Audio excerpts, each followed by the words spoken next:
Hello, everybody, and welcome back to Watsy Obsession live stream and chat, where we cover a number of true crime cases. And tonight we are talking about the case in Idaho, this people of Idaho versus Brian Koberger, and what has been going on with that. The investigation, not so much as what has been going on in the court case most recently. We talked about that during the last live on Wednesday evening. I put out a follow-up video just today if you want to try to catch that. And I think we're pretty caught up. So I had been promising you for a while the part 2 on the deep dive into Brian Koberger's phone information. And particularly what we're going to be looking at is the FBI team and the FBI technology and methodology. And I'm going to explain more about why I am referring to it that way when we start to really get into the details. So I will be reading pieces from a 137-page cast team field training guide that is really dense with material, but oh my gosh, guys, it has a lot of material in it. And I've been going through it for the past few months.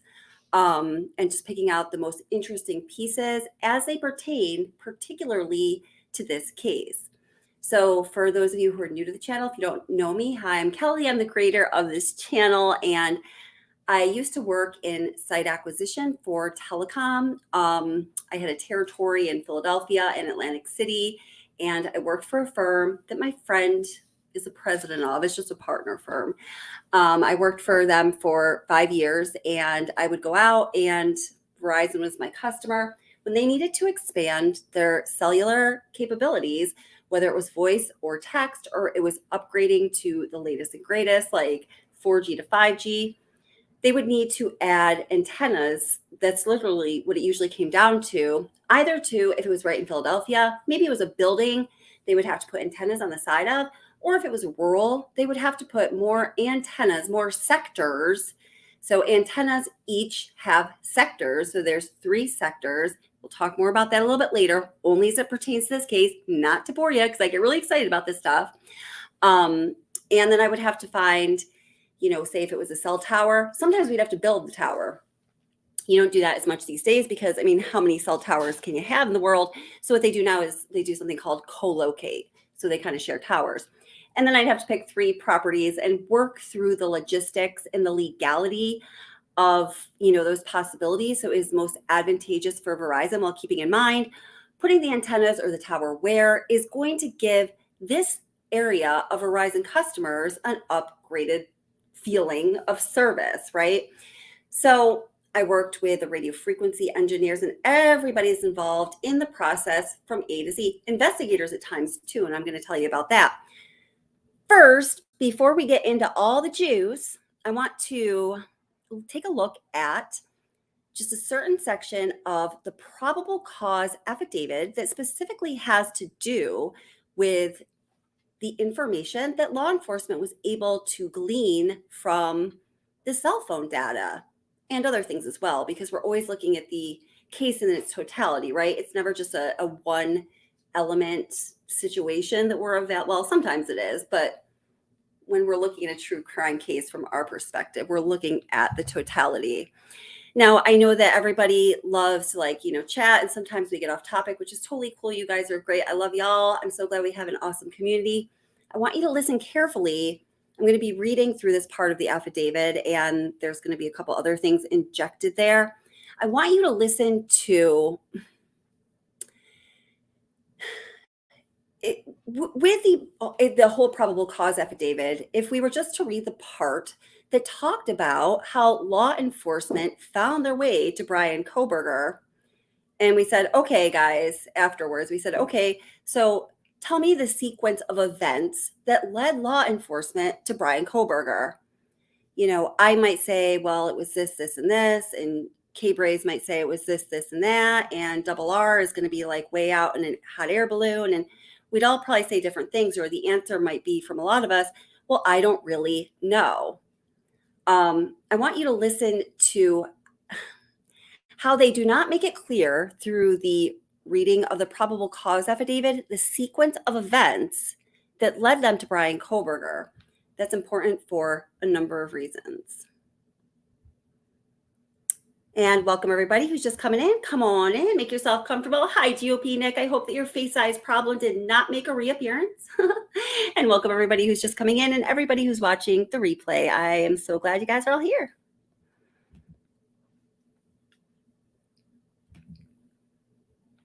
So first, let's take a look at some of the court documents where this FBI CAS technology and methodology is mentioned. Then we're going to get I'm sorry. So we are going to talk about just a little bit that has to do with the court proceedings, the pretrial court proceedings, because I'm going to give you a little preface to this. Since it didn't just happen, you might have to think back, or you might not even know about it. Bryan Kohberger's defense team, filed a motion for the training records for 3 different law enforcement professionals who were involved in the investigation. Now, just to give you a little bit of a context for that, there were 120 law enforcement professionals from the Moscow Police Department to the Idaho State Police that we call ISD. If you see that acronym, it's Idaho State Police. Moscow Police Department is MPD. Some of you might be saying, duh. A lot of people get confused about that. I just want us all to be clear. And then we all know there's also the FBI, the Federal Bureau of Investigation, of course. So between those 3 levels of law enforcement, there were 120 law enforcement professionals who had a hand in the investigation, doing anything from collecting evidence to interviewing witnesses to, maybe if they are an expert in a certain niche, evaluating or analyzing the evidence. So out of the 120 law enforcement guys and girls that were involved, like hands-on in investigating this case, the defense asked for the training records for 3 of them. So we're about to hear, as I read from one of the motions the defense filed, who one of those is. Not in super specific terms. They don't give them names or anything, but take a listen.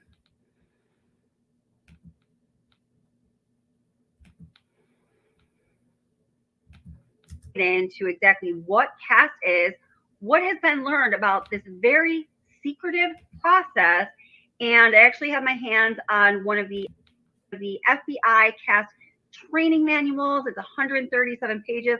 I've been working through it over the past week or so and pulled out the most relevant information. I recorded that a long time ago, the different video. I said I've been looking through it for a week or so. It's actually been 2.5 months at this point. And so we're going to take a look at that as well.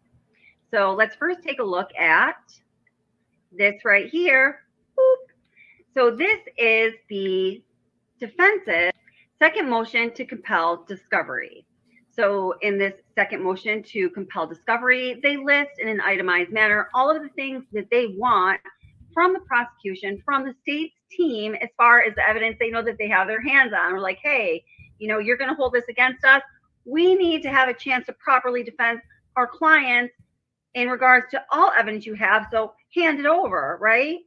So item number 1 says request number 1, investigative reports and conclusions from all cell phone analysis, including but not limited to any analysis conducted by police agencies, FBI CAS team, and other Idaho authorities. Okay, and then it talks about more details on why they want that and how they feel they have not received that information. Okay, so I just want to pause there because we see that the defense of the 3 people that they're requesting training records from, of the 120 law enforcement professionals that were hands-on involved in some aspect of that investigation, you have to surmise that there is a reason and there is there's a discriminating reason why they asked for the training records for those 3 law enforcers and those 3 only, excluding the ask for the other 117 law enforcement guys or gals. So as I just read here, one of those is the law enforcement member who worked with the FBI CAST team or on the FBI CAST team. What's the wording here? It says, I don't know, it's not there anymore, but you get the point. So that's important. We scroll down a little further and look deeper into this document. Let's take a look at item number 5. It says request 109, identity of FBI special agent that is a member of the cellular analysis survey team that was consulted with to determine locations of the cell phone from 1112 and 1113 and all CAST certification records and training records for the involved agents. So again, this CAST team, the technology and the methodology is very secret. So the defense asking for information on this level, going so deep into it, all of the certification and training records is a big ask. Are they going to get it at this time? We don't know. The note beneath that request says the state objected to this request for the reason that it is outside the scope of a certain law to the extent that the state intends to offer expert testimony. It will comply with that certain law. Mr. Koberger disagrees with this information, was largely relied upon in various warrants, including the arrest warrant. Information relied upon to secure, search, and arrest warrants. Let me just answer this one question here in case I think I kind of brushed over it. But hi, R3M3 asked, is this old documents? This one particular document that I'm reading from right now was filed a couple months ago. And then from there, we're going to jump to just a certain portion of the probable cause affidavit that has to do with the digital forensics, okay? Is necessary to conduct analysis of Fourth Amendment issues. Further, the entirety of information could include materials required under Brady. Idaho Criminal Rule 16 covers broader area than the evidentiary rules of admissibility.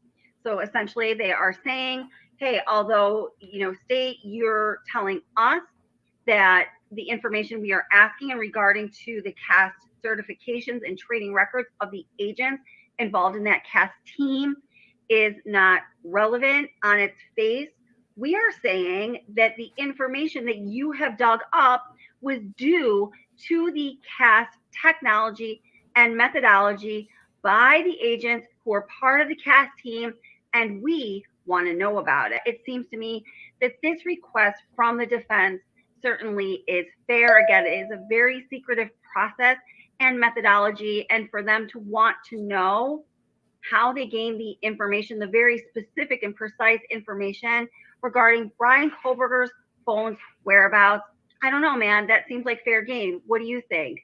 Leave a comment in the section down below because we all want to know what you think. Now, I think it's important to know, and if you're in the replay crew and you just heard me ask that, please do in the comments, let us know what you think. And you guys in the comments, what do you think about that? Do you think it's fair for the defense to inquire into the training records of certain law enforcement agents? What's your opinion on that?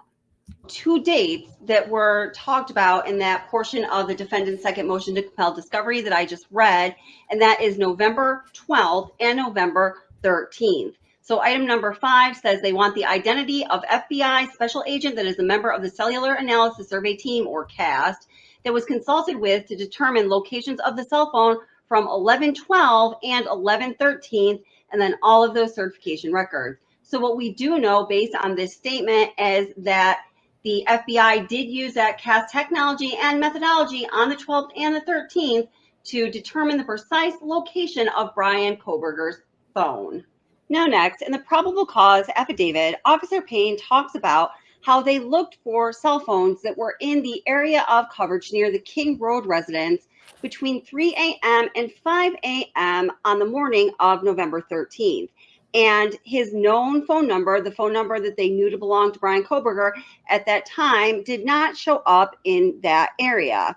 So the probable cause affidavit then goes on to say, hey, that's no problem. We know that Criminals will often leave a phone behind or turn a phone off or put it in airplane mode to try to elude law enforcement. Okay, I just want to make a point there because this is going to be very important. We're talking about the CAST FBI technology and methodology. Let me just go back a couple seconds. Residents between 3 a.m. and 5 a.m. on the morning of November 13th. And his known phone number, the phone number that they knew to belong to Bryan Kohberger at that time, did not show up in that area. Okay, so how did law enforcement accomplish that? So when they're looking for, finding the cell phone records of the phones, the phone numbers that were in that area during the hours of 3 a.m. and 5 a.m., how does law enforcement accomplish that? Oh, let's make this a little quiz. Do, do, do, do, do, do, do, do. Anyone have an answer? So if they're looking for finding, the cell phones that were in a certain area during a certain time, November 13th, between 3 a.m. and 5 a.m., law enforcement's best method is to do what? I feel like that's like, I just phrased it like an SAT question. E equals MC squared. Opinion Einstein. That's always a good answer. But it's to do a cell phone tower dump. So that's what it's called. It's a cell tower dump. And we're going to talk all about cell phone tower dumps in just a moment. Probably never want to hear about it again. All right. Yes, and please do, when you have a moment, everybody, please go hit the like button. So the probable cause affidavit then goes on to say, hey, that's no problem. We know that criminals will often leave a phone behind or turn a phone off or put it in airplane mode to try to elude law enforcement. Officer Payne then goes on to say that pursuant to a search warrant from December 23rd, he was able to identify Bryan Kohberger's phone number, traced back to the origin of Albertsville, Pennsylvania, and the account was open in June of 2022. These records also include historical cell location information, also known as CSLI, for that phone number. After receiving this information, I consulted with an FBI special agent that is certified as a member of the CAST team. Members of CAST are certified with the FBI to provide expert testimony in the field of historical CSLI and are required to pass extensive training that includes both written and practical examinations prior to being certified with CAST, as well as the completion of yearly certification requirements. Additionally, the FBI CAST special agent that I consulted with has over 15 years of federal law enforcement experience, which includes 6 years with the FBI. From the information provided by CAST, I was able to determine estimated locations for Kohberger's number from November 12th to November 13th, the time period authorized by the court. And that was, just at that time, the time upon which they were trying to obtain the probable cause warrant. It goes on to say, on November 13th at approximately 2:42 a.m., Bryan Kohberger's phone number was utilizing cellular resources that provided coverage to redacted, and that's just going to be a cell tower location, guys, hereafter Kohberg residence. At approximately 2:47 a.m., and the Bryan Kohberger's number utilized cellular resources that provided coverage southeast of Kohberger's residence, consistent with his phone number, leaving the Kohberg residence and traveling south through Pullman, Washington. This is consistent with the movement of the white Elantra. At approximately 2:47 a.m., the Bryan Kohberger's number stops reporting to the network, which is consistent with either the phone being in an area without coverage, the connection to the network is disabled, such as putting the phone in airplane mode, or that the phone is turned off.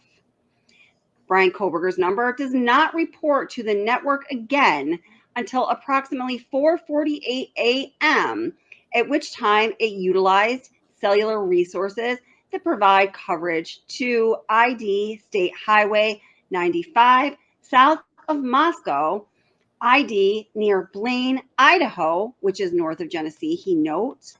Between 4:50 a.m. and 5:26 a.m., the phone utilizes cellular resources that are consistent with the number of Bryan Kohberger, traveling south. The ID is State Highway 95 to Genesee, Idaho, then traveling west towards Uniontown, Idaho, and then north back into Pullman. So guys, that right there is in part how, well, it is how they determined the convoluted route that Bryan Kohberger allegedly took home from Moscow, Idaho to Pullman, Washington. It should also be noted that this route home from Moscow to Pullman that took about 45 minutes would typically take 10 to 15 minutes if you took the most direct transit route available. So obviously there was a reason for Bryan Kohberger, allegedly, to take this long route home rather than the far more direct way that would take at least half an hour less time to travel. At approximately 5:30 a.m., Bryan Kohberger's number is utilizing resources that provide coverage to Pullman, Washington, and consistent with the phone traveling back to Kohberger's residence. And then it says Kohberger's number movements are consistent with the movements of the white Elantra that is observed traveling north on Stadium Drive at approximately 5:27 a.m. And of course, that observation was made by security camera footage. Based on a review of Bryan Kohberger's phone number, estimated locations, and travel, his phone travel is consistent with that of the white Hyundai Elantra. Further review indicated that Kohberger's number utilized cellular resources on November 13th, 2022, consistent with leaving the area of Kohberger's residence at approximately 9 a.m. and traveling to Moscow, Idaho. Specifically, Bryan Kohberger's number utilized cellular resources that would provide coverage to the King Road residence between 9:12 a.m. and 9:21 a.m. The phone next utilized cellular resources that are consistent with Bryan Kohberger's phone number, traveling back to the area of Kohberger's residence and arriving at the area of his residence at approximately 9:32 a.m. Narrative then offers another important piece of information that Kohberger's phone did not connect to any towers near the 1122 King Road residence after November 13th. Nothing, nada, nothing at all. So Officer Payne then goes on to conclude, he says, by his experience and training and all the investigative product thus far, that it made sense that they were able to follow Bryan Kohberger's route via transmission to cell towers, consistent with the movement of white Elantra for a certain period of time, but did not have his phone registering with any cell towers between the hours of 2:47 a.m. and 4:48 a.m. because that's consistent with his phone either being turned off or put into airplane mode. And his conclusion in the affidavit was Kohberger is attempting to conceal his location during the quadruple homicide that occurred at the King Road residence. On December 23rd, 2022, I was granted a search warrant for more of Kohberger's location information. And they found prospective location information and a pen register, trap, and trace on the 8458 phone to aid in efforts to determine if Kohberger stalked any of the victims, in this case, prior to the offense. So this means now the warrant is expanded and they were able to get cell phone records for a broader range of time, okay? They wanted to see if he was in contact with any of the victims or their associates before or after the alleged offense, or any locations that may contain evidence of the murders that occurred on November 13th, 2022. And also, is it consistent with the location of the white Hyundai Elantra? So he then goes on to say, on December 23rd, pursuant to the search warrant, I received those historical records for Bryan Kohberger's phone number for the account that was opened in June of 2022. After consulting with CAS, I was able to determine estimated locations for Kohberger's phone number from June 2022 to the present time, the time period authorized by the court. The records for the Bryan Kohberger's phone number showed that phone utilizing cellular resources that provide coverage to the areas of 1122 King Road, on at least 12 occasions prior to November 13th. All of these occasions, except for one, occurred in the late evening and early morning hours on their respective days. One of these occasions, on August 21st, 2022, his number utilized cellular resources providing coverage to the King Road residents from approximately 11:34 p.m. to 11:35 p.m. At approximately 11:37 p.m., Koberger was stopped by Latah County Sheriff's Deputy Corporal Duke, as mentioned above. His phone number was utilizing cellular resources consistent with the location of the traffic stop during this time frame, and that is on Farm Road and Pullman Highway. So that basically, guys, verifies. Okay, so I want to stop right there. There's just like another, I think 2 minutes of this has a couple more pieces of important information to just point out a couple things. So first of all, what was just said right here in the probable cause affidavit, I think, let's see. Okay, so let me put this in a context. So most recently, as we are, talking about this case and what's important and what's going on in all the pretrial proceedings and the game of chess that the prosecution and the defense are kind of playing, and what do they really mean? Do they really want that, what they're asking for in their motion, or are they just trying to get information out there to take the jury pool, or can we take these asks and this information at face value, or is it all gamesmanship, right? So one of the most recent issues that we've been talking about a lot in this channel, a lot of people have been talking about, actually the last couple of videos or live streams that on this channel were about this, was the issue of the value of the investigative genetic genealogy process, I guess, that law enforcement, specifically, they said it was FBI agents who built out those profiles, those family trees, to get from just having an unknown suspect DNA sample to unknown suspect DNA sample that we now know has a father who is, oh my gosh, Brian Koberger's father, right?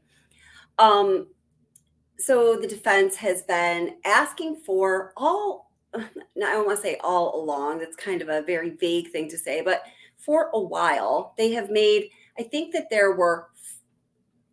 this request was included on its own or within 4 different motions requesting discovery and all of the information that the state had about various issues. But the one that really has always stuck out in my mind was that they wanted to know the steps that were taken for those FBI agents to build out those family trees, to build those profiles. How did they exactly get from the unknown single source male DNA sample that was found on the button of the knife sheath to Brian Koberger's father?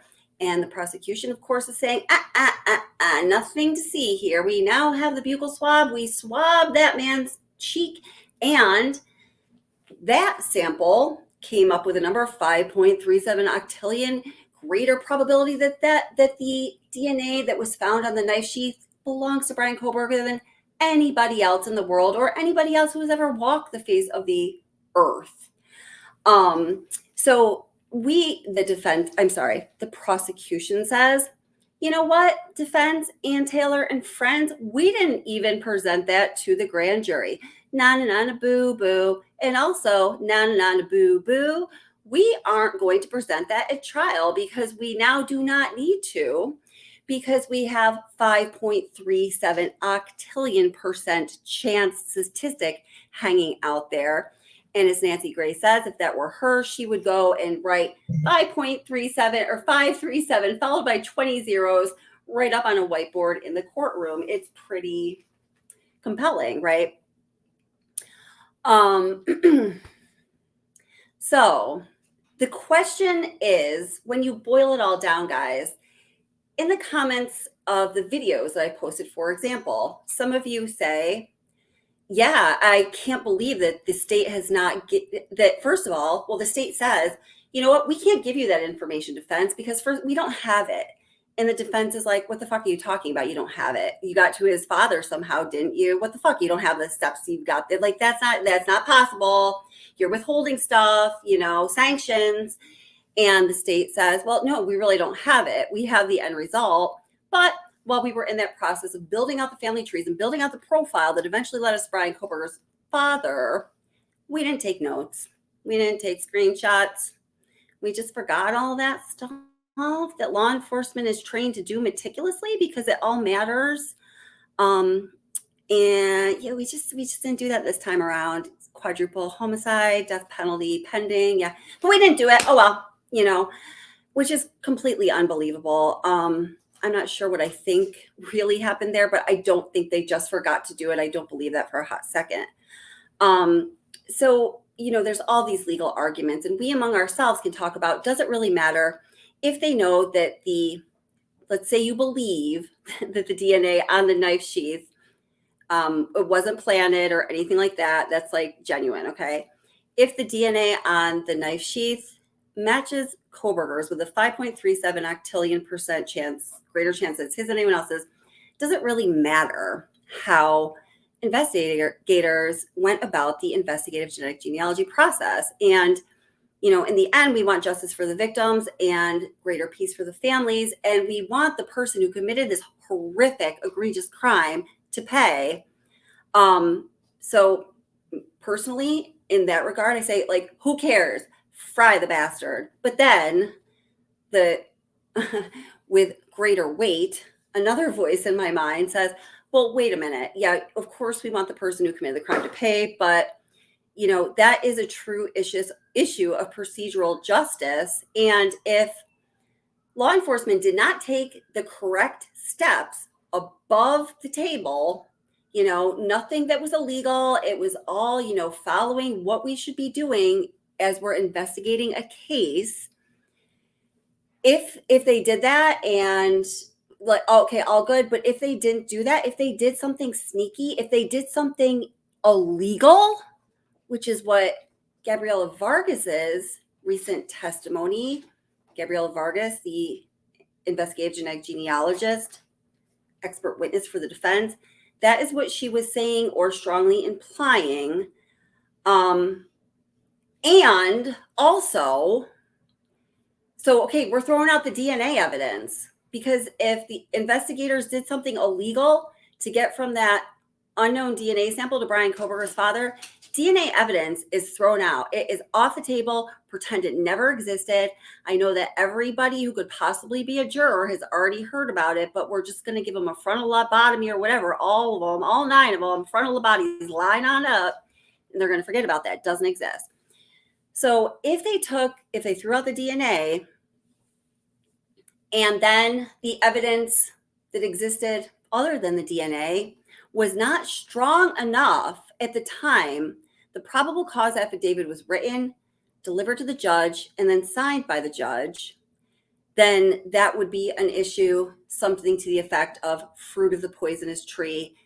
You can't just go around tossing probable cause arrest affidavits at judges and seeing if it'll stick, because that means that any of us are liable to get picked up for any, kind of pedestrian or horrific crime any day of our life. Like, that can't happen in our justice system.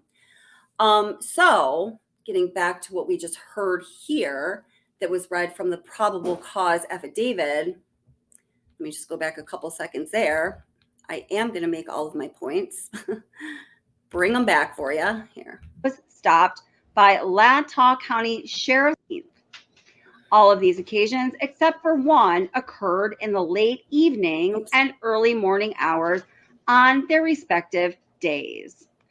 One of these occasions, on August 21st, 2022, his number utilized cellular resources providing coverage to the King Road residents from approximately 11:34 p.m. to 11:35 p.m. At approximately 11:37 p.m., Koberger was stopped by Latah County Sheriff's Deputy Corporal Duke, as mentioned above.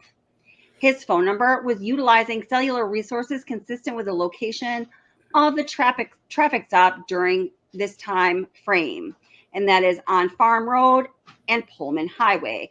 So that basically...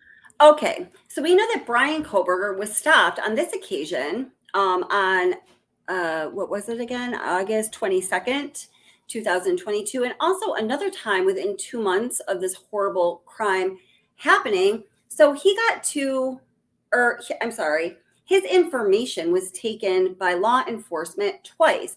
So do you know what that means? Let's have another Jeopardy moment. So we may have been talking about this the other night, but so within 2 months of this terrible crime happening, Koberger was pulled over twice by law enforcement, who did what law enforcement does, and you take all of your information, whether you get a ticket or arrested or whatever the heck happens to you, Godspeed, may the force be with you. So law enforcement now has what that could help link them to Koberger? They have his phone number. Well, you might say that doesn't really matter because wait a minute. So we know this crime was committed, but we don't know who committed it. So who's Brian Koberger? Back then, why do we care if we have his phone number? Well, remember, it was very early on in the investigation.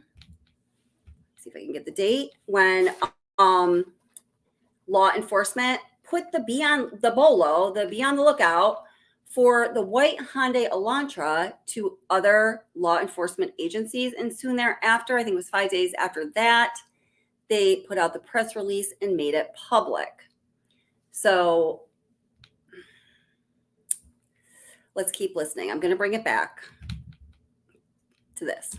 Guys, verifies that Koberger was with his phone, the phone that they had identified as being used by the cellular. Oh, and also getting the ticket or getting pulled over. And I don't know, did he get a ticket? Yeah, I think he did get a ticket, right? I'm sorry, that detail right now is just escaping me, but it also does this. The resources by the King Road residents when he was stopped at that traffic stop. So now they are putting Koberger physically with his phone. Do you see the strength of this evidence? Circumstantial, yes.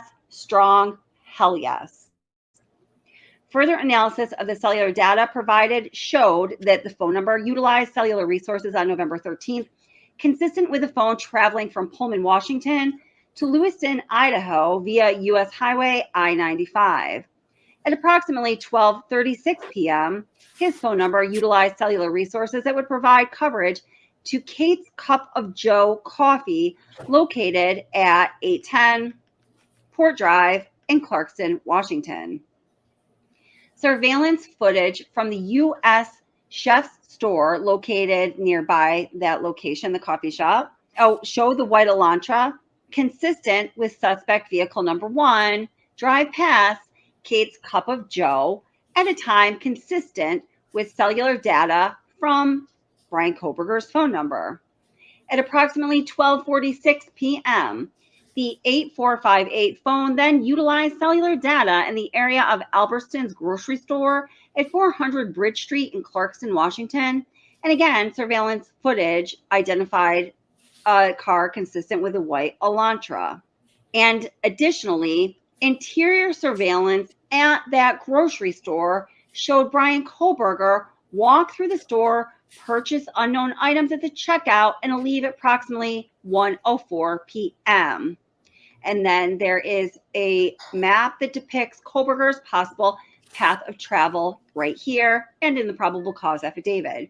So now, my friends, when you break that down, they are putting Brian Koberger's cell phone pinging in a certain location with video camera surveillance footage of a car consistent with his white Elantra and the man himself, Brian Koberger, on that interior security camera footage of the grocery store. So now we have the phone, the car, and the man all together.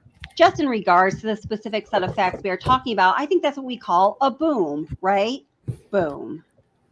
Additional analysis of records for the 8458 58 phone indicated that between approximately 5:32 p.m. and 5:36 p.m., Koberger's phone utilized cellular resources that provided coverage to Johnson, Idaho.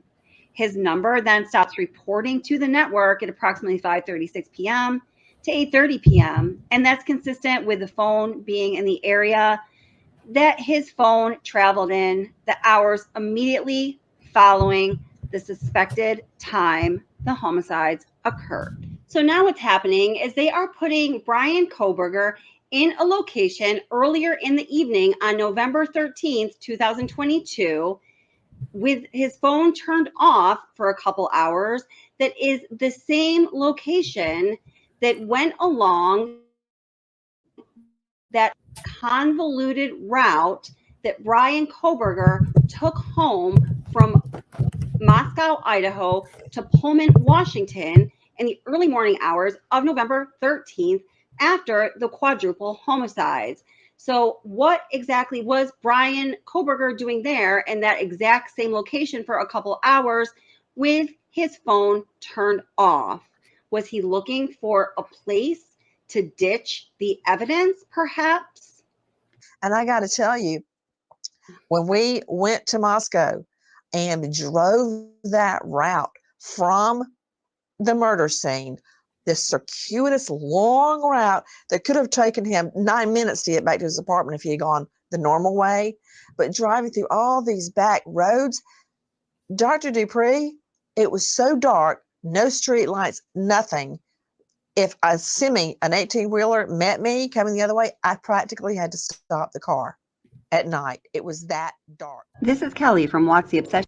Okay, cool. Very good. Just 1 second. I'm just grabbing some. Thank you so much for sending me that, Jeannie. I just got that email. Thank you. Holy crap. That's a long one, too. Give me 1 second here. Let me just take a look. So just take all that in for a minute. Chat away. Chat away. Thank you guys so much for being here. Anyone that just came in, come on in, get comfortable, and we're glad you're here.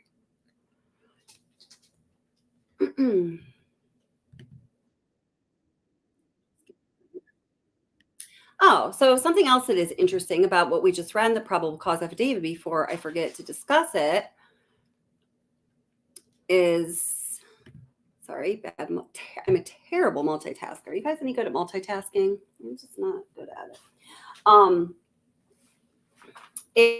Okay, so it was in the probable cause affidavit that the FBI cast team member that the author of the affidavit, Brett Payne, worked with, his experience, his years in law enforcement, his years in the FBI, his years working, kind of at this level with digital forensics were noted in the probable cause affidavit. So something else that I feel pretty sure that we know about is who that FBI cast team member that worked most closely with the investigators for this case is. I believe we know who that is, because all of the details that were disclosed to us, and these details that are disclosed to us, guys, I treat like precious gems, as I'm sure many of you do too, because so few details are disclosed to us. It was the same FBI cast member who worked closely with the investigators in the dun dun dun. Does anyone know the answer to this one? I should have just set up some trivia for you guys tonight. Let's see. Let me get down to the bottom of chat here. It was, hello, Eddie. I just happened to see you come in. The investigator who worked closely with the Lori Vallow Chad Daybell case. So, did you guys file that case?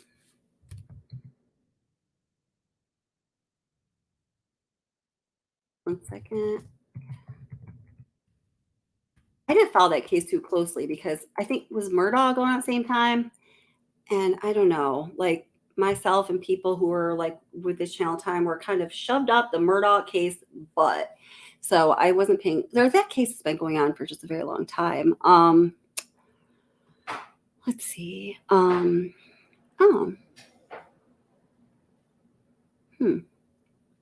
Wow. He testified for a long time in that case. I'm not going to play it because I don't know his testimony. Oh, wait, that's right. I was just trying to get you a picture of him. But the Valo Daybell trial couldn't have cameras because they were focused too much on the defendants. So let me just get another.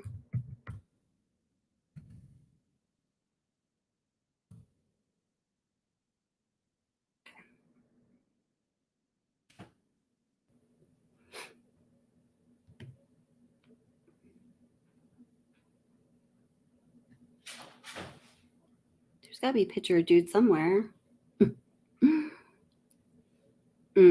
Yeah, there is. Well, here, we have a drawing of him. So his name is Nick Ballens, and he has also testified, of course, in several other cases. This one, of course, being the most notable. And I'm imagining that it is the same expert in the Valo case and this case due to the geographical proximity. They're both in Idaho. He's probably, stationed in Idaho.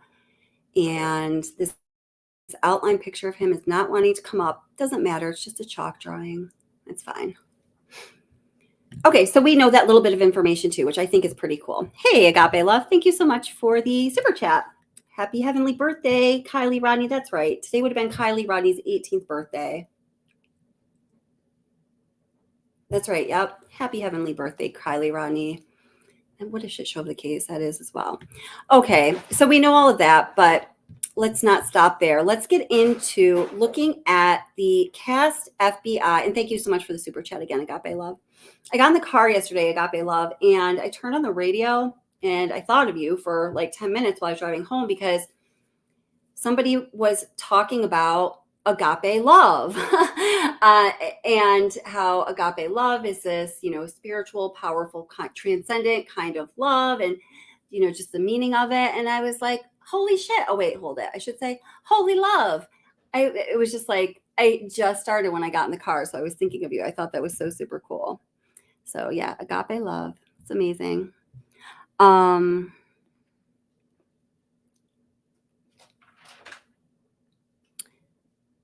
Well, Belle Moon says, hi, Belle Moon. I've seen you commenting all along, but hi, how are you? With Lori Vallow, her brother Alex's phone was cast. So you mean they analyzed it? I mean, I do know with the Vallow case that they were able to, so, here's something interesting and relevant. In the Vallow case, oh shit, sorry. Hold it. Sorry, terrible multitasker. Cast training. Right. In the Lori Vallow case, they were able to, and trigger warning, guys, because it's terrible. They were able to know exactly where the bodies of the two children are found or were located because they were able to pinpoint that location within 2 to 3 feet due to the cast technology and methodology. Yep. Mm-hmm. So that was extremely important in that case.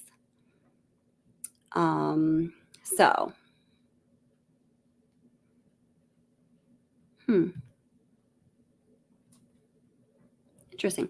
All right. So what is cast? Let's get right into that. And what do they do? And why do I keep saying the cast FBI technology and methodology? Well, the reason is it's because it's both of those things. It's not a technology. It's not a methodology. It's a combination of both that relies heavily on the proper use of technology, sometimes technology that is exclusive and to the FBI and only available for the use of the FBI. And it is also heavily reliant on the relationships that, only FBI can make with certain people because they have such a strong influence over everybody.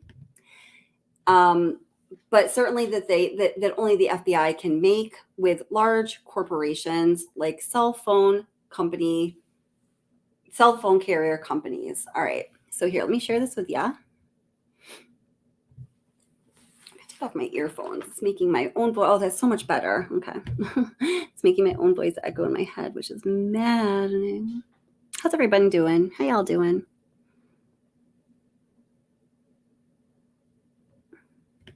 Yeah.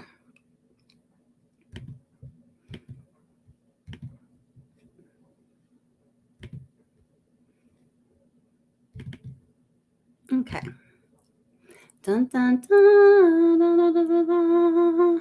Let me get it's in color, I hope. Yes. Oh, awesome. It is. It's terrific. All right. Let me just see if anyone has any questions. Does anyone have any questions or anything super important to say before moving on? Because this is about to get heavy. Whoops, no, I'm sharing the wrong screen with you guys.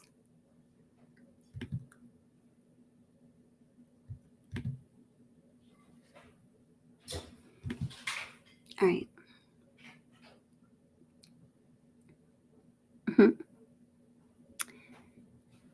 20,000 white elantras in the area. No boom. I'm not sure exactly what that means, but we haven't even talked about the white elantra yet. I haven't even close that loop on that yet. So if you're waiting for that, we're not there yet because I'm connecting it to something that I'm gonna read in this manual. People love to tell me I don't boom. Man, some commenters recently are freaking, you guys, I'm not saying it's anybody. It just might be somebody whose ears this catch. Some of y'all need to calm down. You're all getting mean. I think maybe it's just this case, or maybe you just really don't like me. But damn, some of you guys in comments, seriously though. I try not to bite back, right, Jeannie? But sometimes you have to like go clean it up for me. Okay, gotcha. She just sent me a text that I got booty, being it back. Every now and then I'll kind of be like, oh yeah, well, yeah. And Jeannie's like, what Kelly meant to say is something phrased much more nicely. All right.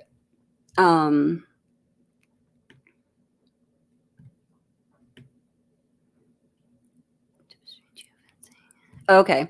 So Agape Love says, I want to know the difference between the geofence and the cast. All right. Well, geofence is okay. Geofence is one element of cast. All right. So let's just, well, hold it. Let me see if there's any other questions I should. Penny 9 saying you're so funny. Bing. Yes.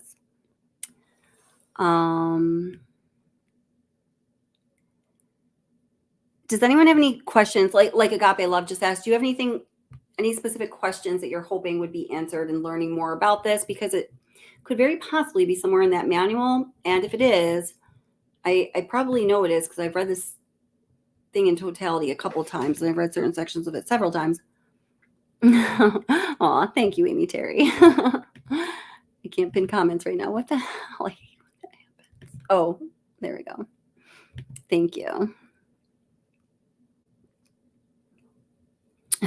Jana Banana. Hi, Jana Banana says, I wonder how many of those 20,000 Elantra owners left DNA in the house.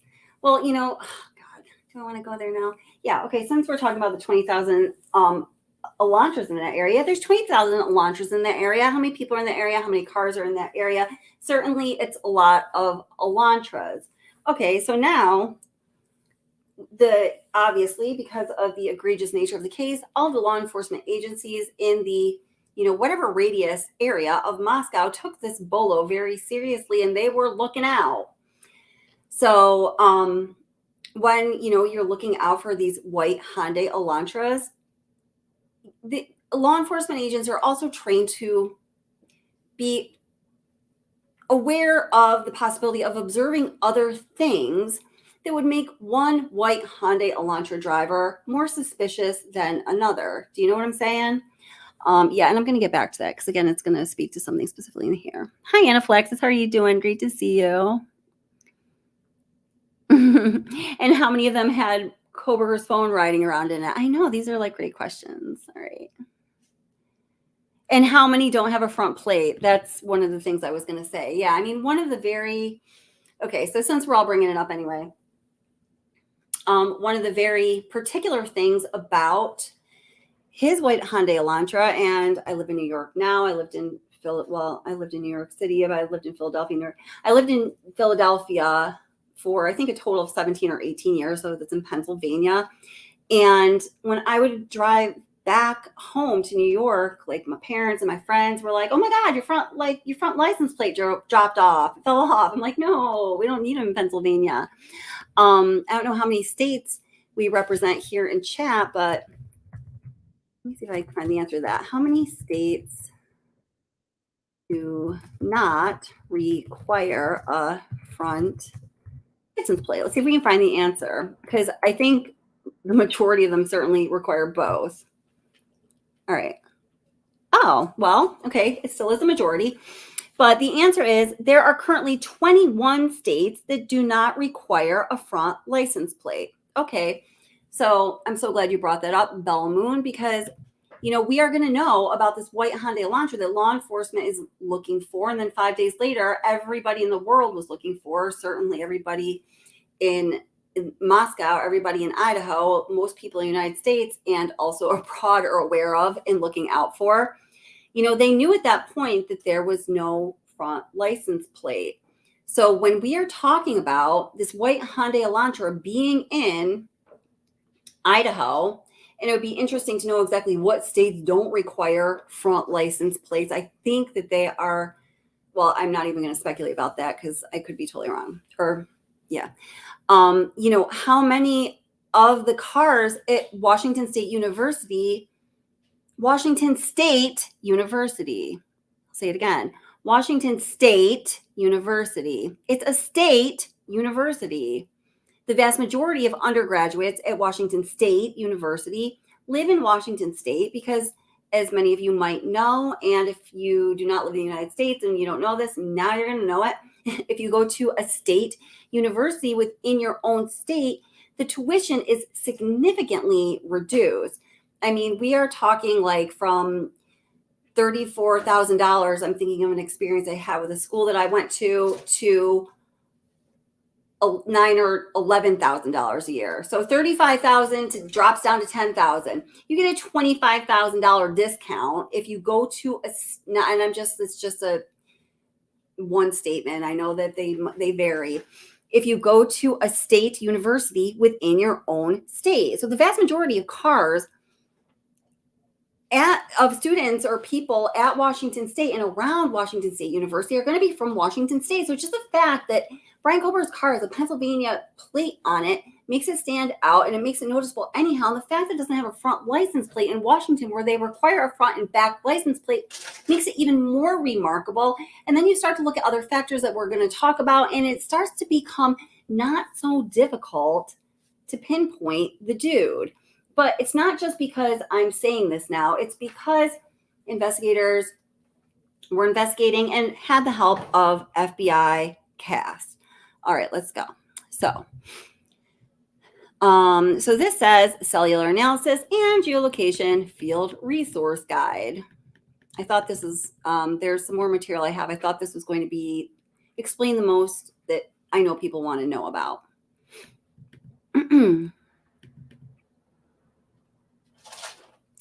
So CAST agents all receive over 500 hours of training before they can be certified in CAST. That's a good amount of training, and it's specifically on this CAST technology and methodology. They're already law enforcement agencies, so they already have done the training and have the field experience necessary to be whatever they are. And that, well, I guess FBI agents. And then additionally, they have to do this 500 hours. So you can just see here from the table of contents, just taking a quick look at what we're going to be looking at or dealing with, or what our options are here as we navigate around this field training guide. We have the overview. We have the U.S. codes and orders. We have requesting CDRs, and I'll tell you what the what are they called? Oh my gosh, I said the word like CDR, when it stands for something. I'll tell you what they mean as we get to them. Then we have intro to cell theory.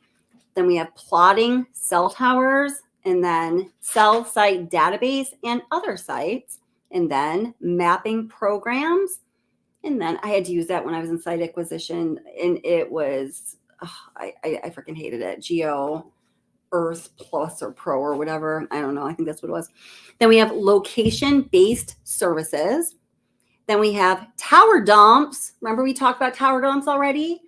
And I'll remind you when we talked about it, when we get to tower dumps, and then other investigative options like Facebook, Apple, Google, and geofencing is in here too somewhere, agape level. Make sure to focus well on that. And then cellular provider information and retention periods, because you may or may not know that all cell phone providers have different rules regarding how long they are going to retain information. Verizon generally being the one who gets rid of stuff the quickest. And that, unfortunately, in the Watts family tragedy really worked to Nicole Kessinger's advantage, didn't it? Okay.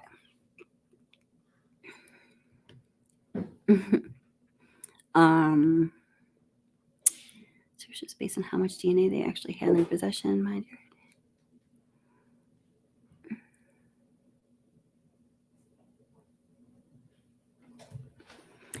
Yeah, and I'm just going to read this comment, Bell Moon. I'm not sure if Bell Moon said this in response to somebody, but I think this is such an important point.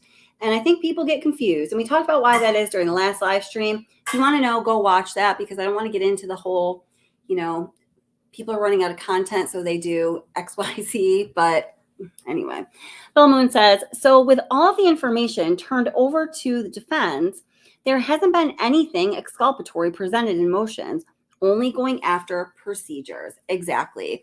So if you look at all of that, the volumes of court documents that have volleyed back and forth and are available on the Idaho State Gov site and Idaho court cases, judicial cases of interest, you can find all of them right there.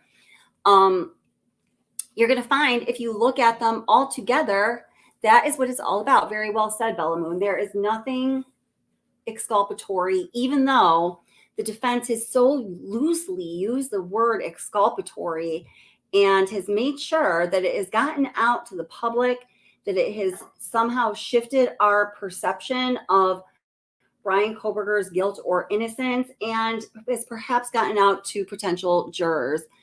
I think that's a little problematic. This is one of the reasons I think the gag order is way too strict and way too broad, because now, these attorneys are playing their games and they have control of the narrative that isn't just gossip.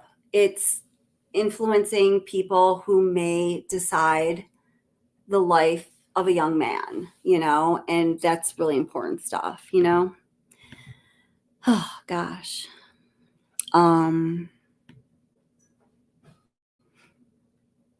Let's see. Yeah, and Amy Terry says, spot on, 12 Moon.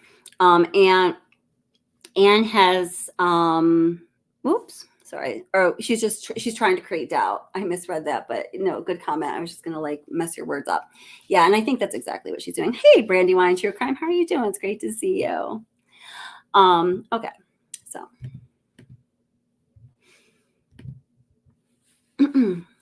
I'm just going to read the first couple pages and we'll talk about them because they're important. There's a lot of information as you just get to know CAST. CAST brings unique expertise to cases in which cellular telephone information serves an important evidentiary role in the investigation.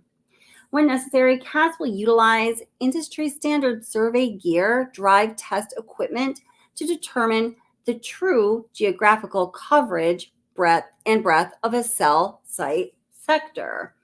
So what they're saying there is they're not just taking the cell carriers at their word for, what their coverage is like, how strong their signal is, and what kind of range any particular tower, antenna, or sector provides their customers.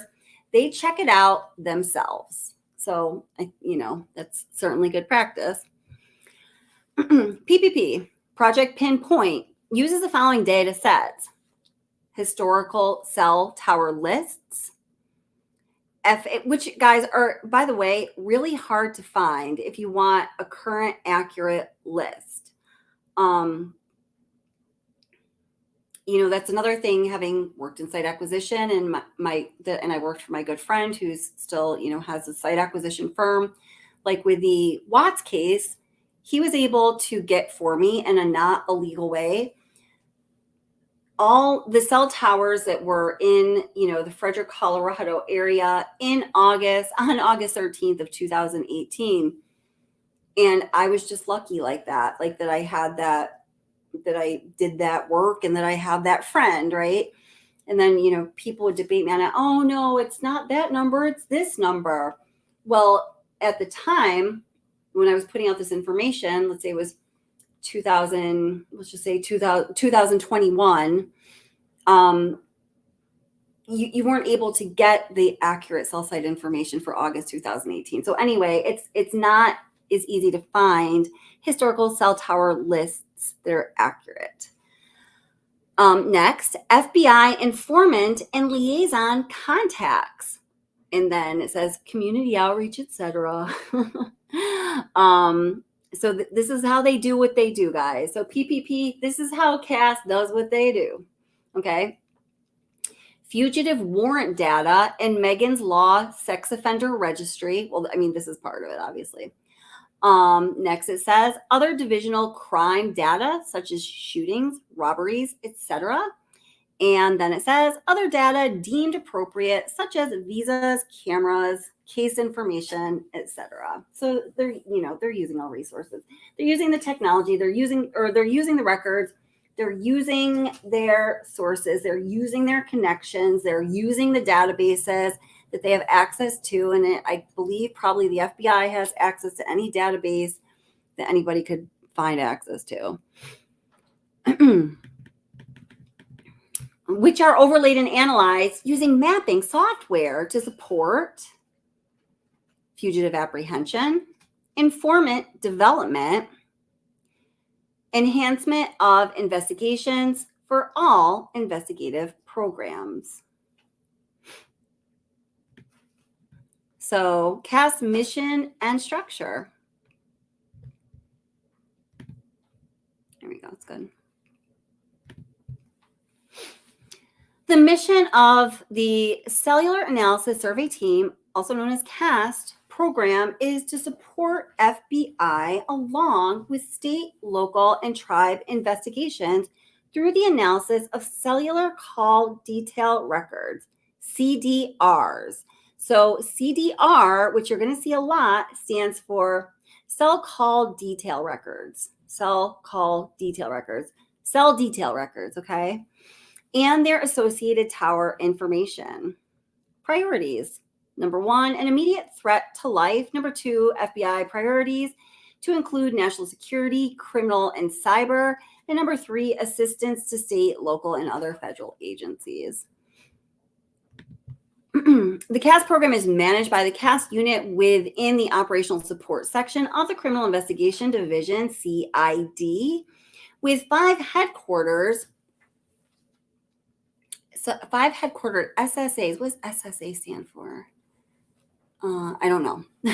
And 15 national assets who are CID assigned special agents embedded within selected field offices. The program also has over 50 CAST certified field assets who provide CAST analysis within their respective field offices. So you see this group of people who comprise the FBI CAST team is elite and exclusive. And as far as numbers of them, there are few. Okay.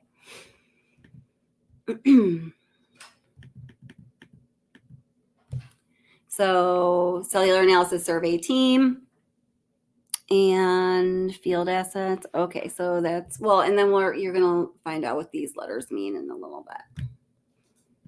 Okay, so here's the required training for CAS certification. So, Ann Taylor wanted to know the training for those 3 law enforcement professionals out of the 120 who had an active part in the investigation from the Moscow Police Department, the Idaho State Police, and the FBI, whether it was interviewing witnesses or handling evidence or whatever the case may be. One of them we know was cast. So, well, Anne, here's part of your answer. So here's the required training for cast certification. And it seems to me, based on the other cases, just by the way, that we've seen or that I've been checking out recently that use cast technology, there's just one primary cast team member assigned to each, like major investigative team. So it's possible that in asking for the certification and training records of this particular cast member, Ann Taylor is, she's trying to put her opponent in checkmate. She's like, I'm going right for the king. There's the one. I think that she knows he, due to cast, has all the boom, right? Okay. So the process takes 18 to 24 months to do that 500 hours of training. On the job training, current members work continuously with candidates on cases to increase their exposure and experience. So stage 1 is basic historical cell site analysis course. Stage 2 is cast geolocation course, cast FTX course, instructor development course, and advanced historical cell site analysis course. And then stage 3 is a cast certification, 4 weeks. Okay, so maybe that's on its own is 500 hours. I don't know how that breaks down. CAST national and field asset responsibilities: obtaining and analyzing cellular communication data, historical cellular call detail record analysis, and geospatial mapping, tower dump analysis and comparisons to establish links between significant locations and persons and cell tower data. Ding, ding, ding, ding, ding, ding. As I mentioned when we were going through the probable cause affidavit, when they, you could tell from what was said that they used cell tower dumps. Cell tower dumps, in my opinion, they're very broad in a way, but I think they were absolutely pivotal to the FBI cast team nailing Koberger way before that investigative genetic genealogy DNA supposed profile match came up. And I'll tell you exactly when I think it happened, and I think I'm right. I could be wrong, but I think I'm right. Drive tests aid in verifying and measuring the actual coverage area of the cell tower. Target acquisition through the analysis of cellular call data records facilitates the development of a wireless identification and direction finding team, a WIDT. Expert witness testimony in support of cellular analysis. All right, we're going to blow past this.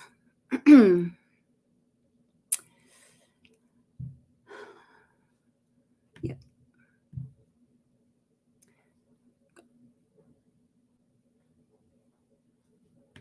So, certain things still they're saying in this training guide, like we want to believe that is always done in law enforcement. In order to access certain levels of information, you still would need your subpoena or your search warrant or, the traditional, procedural court approved ways of getting that kind of sensitive information.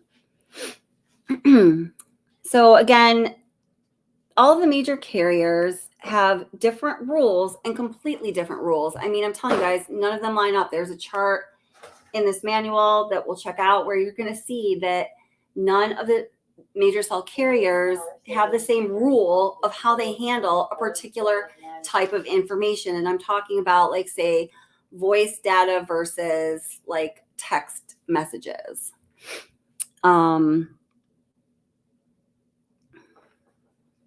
So I am not going to read through all of this.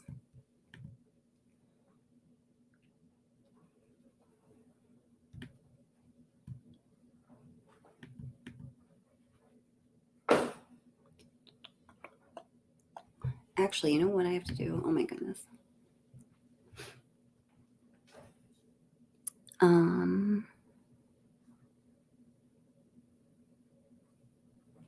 Turning off display 14 seconds. Sorry, I'm just reading some of your comments. Give me just 1 second. I'm going to pop something different in here for you because I forgot something a little bit important. It's just going to take me like 90 seconds to grab for you. Powering up. Why is my TV talking? It's not on. That's so super weird.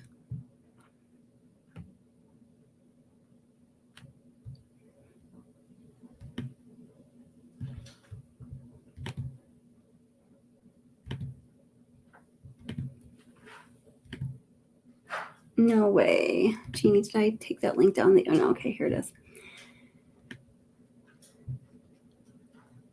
Okay, so one of the cases, in addition to the Vallow Daybell case, that we know, where we know that cell phone data was super important, and particularly the FBI CAS team had a huge hand in analyzing that cell phone data, was the case of Alec Murdaugh. So let's just check out what the Murdaugh FBI CAS team expert had to say on the stand for a moment here. I love saying Alec Murdaugh now. Now that y'all told me how to say it right. Thank you. And also documentary. Thank you. I am now rehabilitated. Typically, what are your job duties in Rock Hill, South Carolina? Right now, I supervise 5 full-time agents and about 17 part-time folks in my unit, the cellular analysis survey team. Okay. And explain to the jury what the cellular analysis survey team is. So the cellular analysis survey team, or CAST, is a group of about 80 special agents and task. Shit, man. If he's just going to say everything I was just about to read to you, wait, let's just listen to this dude for a second here. Jeannie, you know how much I love reading. Force officers. We're all across the country, and what we specialize in is analyzing historical phone records, specifically the location data I feel like I just said all of that. associated with those. All right. And is that something that you do personally in your job? It is. Okay. And explain just a little more. I know we'll get more when we get into your report, but what do you mean when you analyze cell phone location data? What are you doing when you do that? So what I'm doing is I'm looking at the call detail records. These records are very much like the old paper phone bill we all got in the mail maybe 10, 15 years ago. They have the date, they have the time that the calls occurred. They tell me who called who. So if I made a phone call or somebody called me, those numbers are listed on there. They have the duration of the call. The major difference between the old paper phone bill we all got in the mail and the records I look at is the records I look at have a cell tower. So they tell me which cell phone tower was used to handle that call. And then they tell me which side of that tower was used to handle the call. So what I do is I take that cell tower information, I can compare it to a list of all the cell phone towers for that carrier, whether it be Verizon or T-Mobile or AT&T. And then I can take that date, time, and general location from the cell phone records, and I can compare it to a known date, time, and location. So most of the time when law enforcement's investigating a crime, they generally know what date, time, and location that incident occurred. Okay. And as part of your cell phone analysis, do you also take location data directly from phones, if available, and plot that as well? I can do that. Yes, sir. So when law enforcement downloads a phone, it comes in a big report, and there's a location data section on there, and I can analyze and map that data as well. And how long have you been doing this cell phone analysis? Part-time since 2012, full-time. By the way, because he's going to talk about, or I'm going to talk about, somebody's going to be talking about the different cell phone carriers. And the cell phone carrier for Brian Koberger, the company is AT&T. Yeah, that's it. Since about late 2016. All right. And have you undergone any training to help learn cell phone location analysis? I have over 400 hours of training. In 2012, I went to a course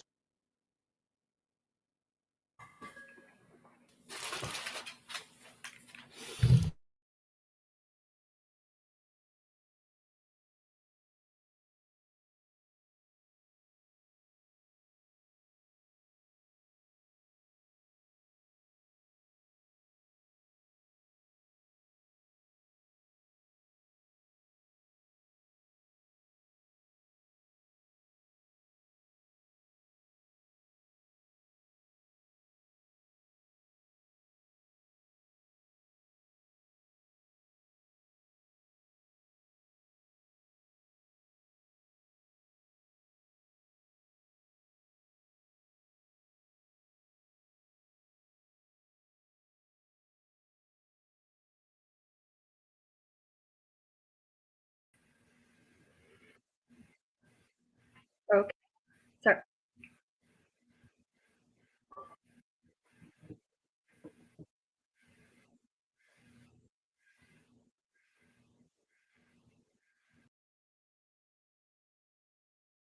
It's called Basic Project Pinpoint, where it was 3 days we learned how to read the records, compare the records to a tower list, and generate a very basic map. I used that technique in every one of my cases from 2012 till 2016. In 2016, I attended Advanced Project Pinpoint, which was a sorry about that. StreamYard did that during last stream too. It's a different thing that ever had happened before. Sorry about that. Just let me know you guys can hear. week-long course. And during that course, we took a deeper dive into the different types of records we can get from the carriers and how to use them. At the conclusion of that course, I was selected to go to the CAS certification course. At that time, it was 4 weeks.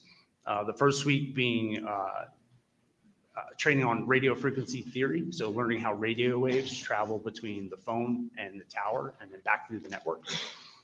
The second week, we had we had presentations from each of the carriers. So Verizon came into our training. We learned from the network engineers. Those are the people who design and maintain the network. And we also learned from the records custodians. Those are the people who provide the records to us. The third week, we did drive testing. So I have a piece of equipment I can put in my car. I can drive around a specific cell phone tower. I can figure out generally how far that tower reaches. I could have saved so much breath just letting this guy take it away from the beginning, but go you. And then the fourth week was a moot court exercise where we had a real case. We had to read the records, generate a map, go out and do a drive test, and then testify to it. And at the conclusion of that, I was certified. Now, every year since then, I've attended the CAS recertification course, which is usually 4 days where we go back and meet with all the carriers. We get technology updates. And then because we're located around the country and sometimes in different parts of the world, we do case presentations to each other, what we're seeing in our respective areas. Okay. In your role as a CAS supervisor and prior, have you ever been qualified as an expert in court before? Yes, How many times? over 130 times. So you've done this a time or two before. Yes, sir. At this, and when you've been qualified before, specifically, what have you been qualified as? I've been qualified as an expert in historical call detail record analysis and cellular technology. All right. And Your Honor, at this time, state would move to as Mr. Wild, or excuse me, Agent Wild, as a expert in historical cell phone location analysis, if I said that correctly, sir. No objection, Your Honor. He's so qualified. All right. In your role as a CAS supervisor, you became involved in this case. Is that correct? Yes, sir. All right. And you can recall approximately when you became involved and how? I believe, so I wasn't a supervisor at the time. I was just I was a regular agent, but I was asked in either had to be in July of 2021 to provide some assistance in this case. Okay. And asked by who?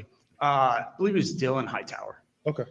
All right. And specifically, at least in July of 2021, what did he ask your assistance for? Well, he had obtained a few sets of call detail records on some of the phones in this case. And there was a question as to whether or not where there was a 911 call that was made, and the tower that was using that 911, that was the tower that was used to handle that 911 call. There's a question as to whether or not that tower could provide coverage up to Mozo. Okay. And so there was a question about why the 911 call first bounced off a tower in Hampton That's correct. County, correct? Yes, sir. And Moselle, to your knowledge, is in what county? I think it's in Dorchester. Okay, so I like what he explained there, but you know what? I'm going to let him talk wait, hold on. Let me get to another part that I think is more relevant. And then I'm going to go back to looking at the manual because to your point, Jana Banana, the manual has tons of visuals to look at. So I think that's going to be more helpful, but let's just give him another 2 minutes. So you can see there's a 120-degree wedge. And I'm not going through the whole manual, obvious. Well, maybe not obviously, but I'm not. There's just shaded area in the middle. Oh, Okay, just because that shaded area is there doesn't mean the phone has to be within that shaded area. see here. Or you're going to see these wedge shapes, and Okay. I like to just think of the center of that wedge shape as nothing more than the center of one side of this triangle.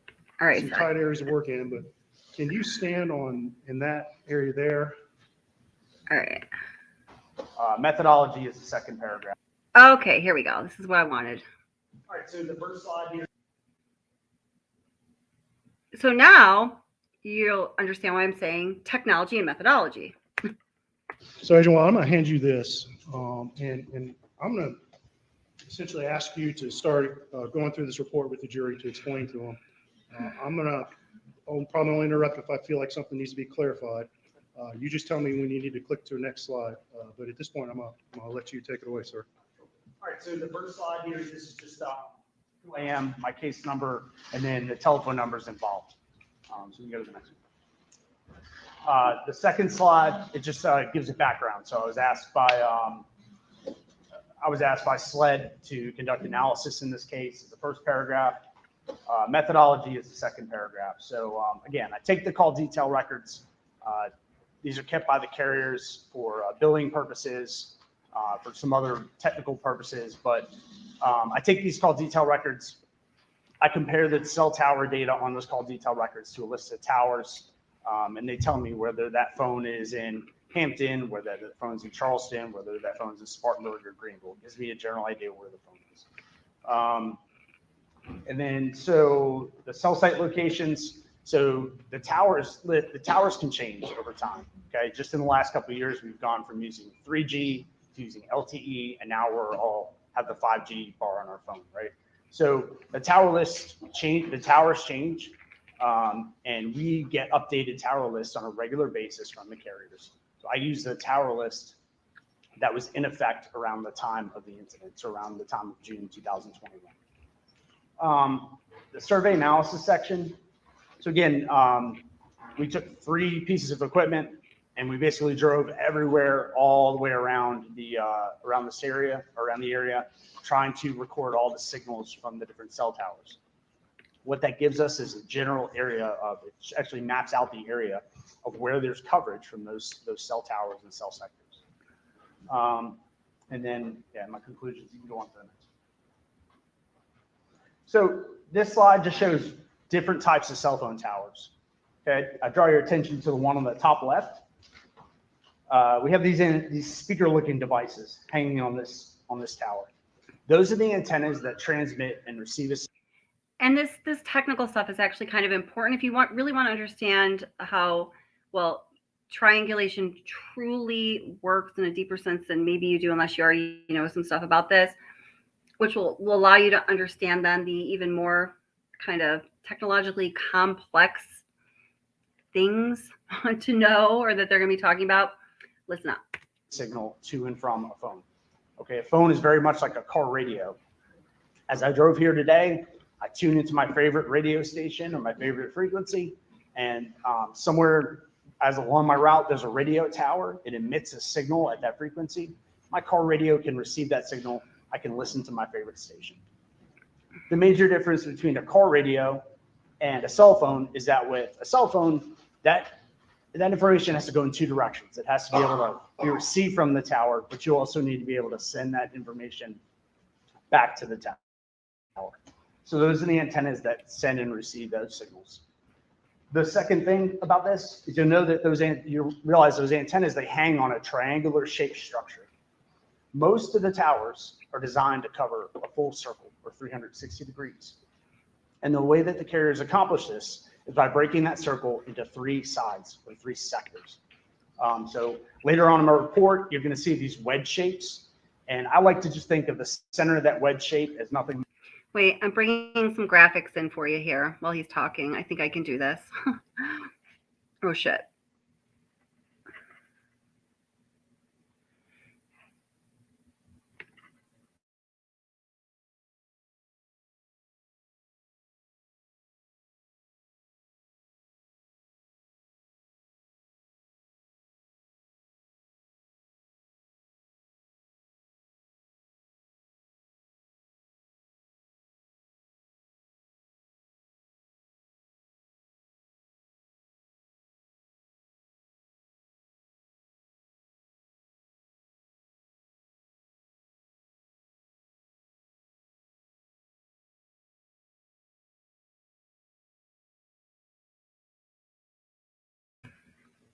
Never mind. With the best of intentions, that's not going to work, but okay.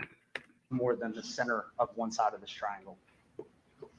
Going on in a lot of other places, urban, more suburban areas, there's not really room to build like these big towers like this one on the top left. So they start putting them on the sides of buildings.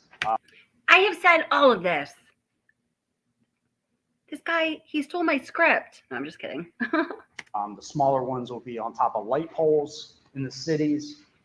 So just because you don't see it or you don't realize that it's there, it's still there. Another example of that, of course, is my favorite, the pine tree. These are all over the place, and they usually sit about 150 feet taller than all the other trees around them. But at the top, there's these spray painted antennas, and they provide the same service as a regular tower, such as this. All right, so again, the tower separated into three. Most towers. Okay, I'm bored. I think I could do a better job. All right, sorry. I mean, on this part, I don't think I can do a better job than this FBI agent in general. But explaining this to you guys, you're my peeps. I think I got this. Sorry, dude. Bye. All right, here we go. And then we can go back to him for some of the more complicated stuff.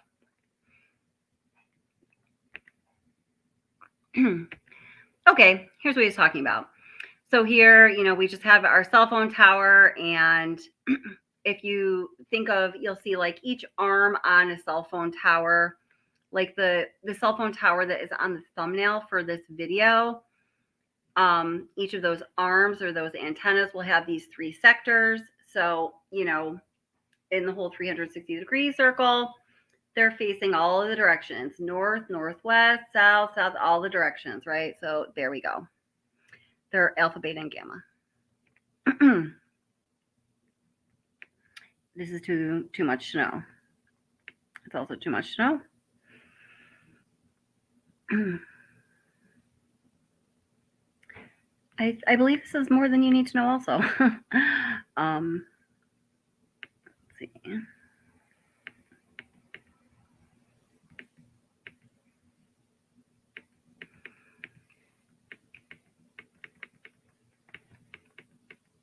Oh my gosh.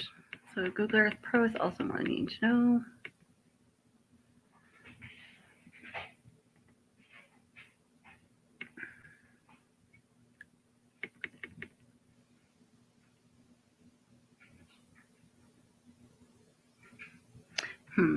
You know what? Actually, I'm going to bring dude back while I just pull out the slides that I think are going to be useful for us.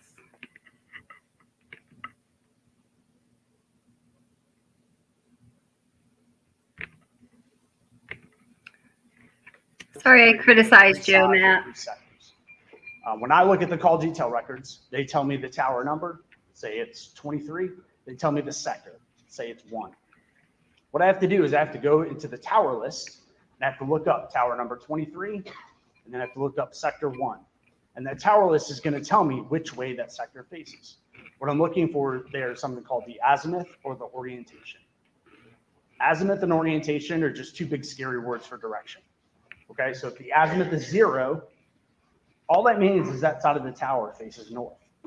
Okay, if the azimuth is 180, all that means is the tower faces south. So what I have to do is I will draw a line at 0 if it faces north, and then I'll go 60 degrees in one direction, 60 degrees in the other direction. That gives me 1/3 of that tower, 1/3 of that circle, which is the sector in which the energy is being emitted. You can go on to the next one.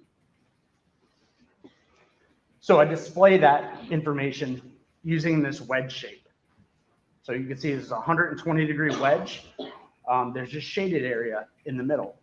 Okay, just because that shaded area is there doesn't mean the phone has to be within that shaded area. Radio frequency is like, it's like light. It's like if I shut all the lights off in this room and I shine a flashlight to the back of the room, it's just gonna be emitted in that direction. That's all I'm saying by showing the shaded area, that the energy from that tower is being emitted in that direction. Good. And then this is how I map the sectors on the map. I use that wedge. Each one of these green dots on this map happens to be a cell tower. And so generally the phone's gonna be somewhere within this wedge, within the arms of this wedge. but somewhere between the tower that's being used and the next one in that direction, but closer to the one that's being used. Yeah. Oh. All right, another set of records that we can get, something called RTT, or timing advance. This is a Verizon case, so the records we have are called RTT records. What RTT records are is it's an estimation of the distance between the phone and the tower at the time that that transaction occurred. All right, so what we get is a regular wedge, like we know which tower, we know which side of the tower is being used, and then Verizon tells us approximately how far the phone is from that tower at the time that it's used. Okay, this is based on like a basic time over distance theory. We know how fast the signals travel. They travel at the speed of light. And then all we have to do is time them from the time it takes to go from the tower to the phone and back to the tower. And then we can estimate the distance. So the phone, when these types of things occur, we have these records. What we're going to have is this hot dog, this wedge, this shaded wedge here, or this shaded band here. And that phone's going to be somewhere inside that band or just slightly inward from the band. And would another, could you use another word for that shaded band? Could you call it an arc? An arc, yes, yes, sir. All right, so now this slide, this is going into the actual case here. So this is showing the legend. So this is where all the locations in this case are located. Starting with the top left one, the top one, the red pin here in the center of the page, that's the address of the crime scene on Moselle Road in Highland. Next is the green pin, which is Almeida. And then next is the orange pin. That's 1104 Luray Highway in Hampton, South Carolina. The purple pin is 123 Russell Road in Brunson, South Carolina. And I'm going to stop you there, and let's go on to the next slide. One of the things I'm going to ask you to do, Agent Wild, as you go through some of these, the colors kind of bleed sometimes on these monitors. So the jury may not be able to read some of the place names from where they're at. So each time we go to a different map, if you just kind of provide a general orientation of where, you know, the cities are and some of the roads are, Okay. just so the jury can stay with us, please. Okay, that works. All right, so this map, I can't read the time frame on the bottom. Okay. All right, and see that's cut off on the very bottom there. Yeah, and but it's okay. We'll figure it out. Can I? No, we don't need to. Whoops. Okay. So in talking about, so relative to the Kohlberger case, you know, we're talking about one of the main issues that I think is going to be one of the main issues in the trial. It certainly has surfaced as being one of the main issues in the pretrial proceedings is whether or not an arrest warrant would have or could have been obtained without if the DNA is thrown out. Now, I noticed I didn't pin it because I was doing a couple other things, but Mike said in the comments that, you know, he thinks there's a very, you know, very small possibility that the DNA evidence would get thrown out. I tend to think the same, but you never know. I mean, it is clear to me that the defense is, you know, laser focused on going after that one piece of evidence. In my opinion, the defense must have a, you know, kind of just a knock one down at a time strategy. You know, they can't, at this point, they can't do anything about combating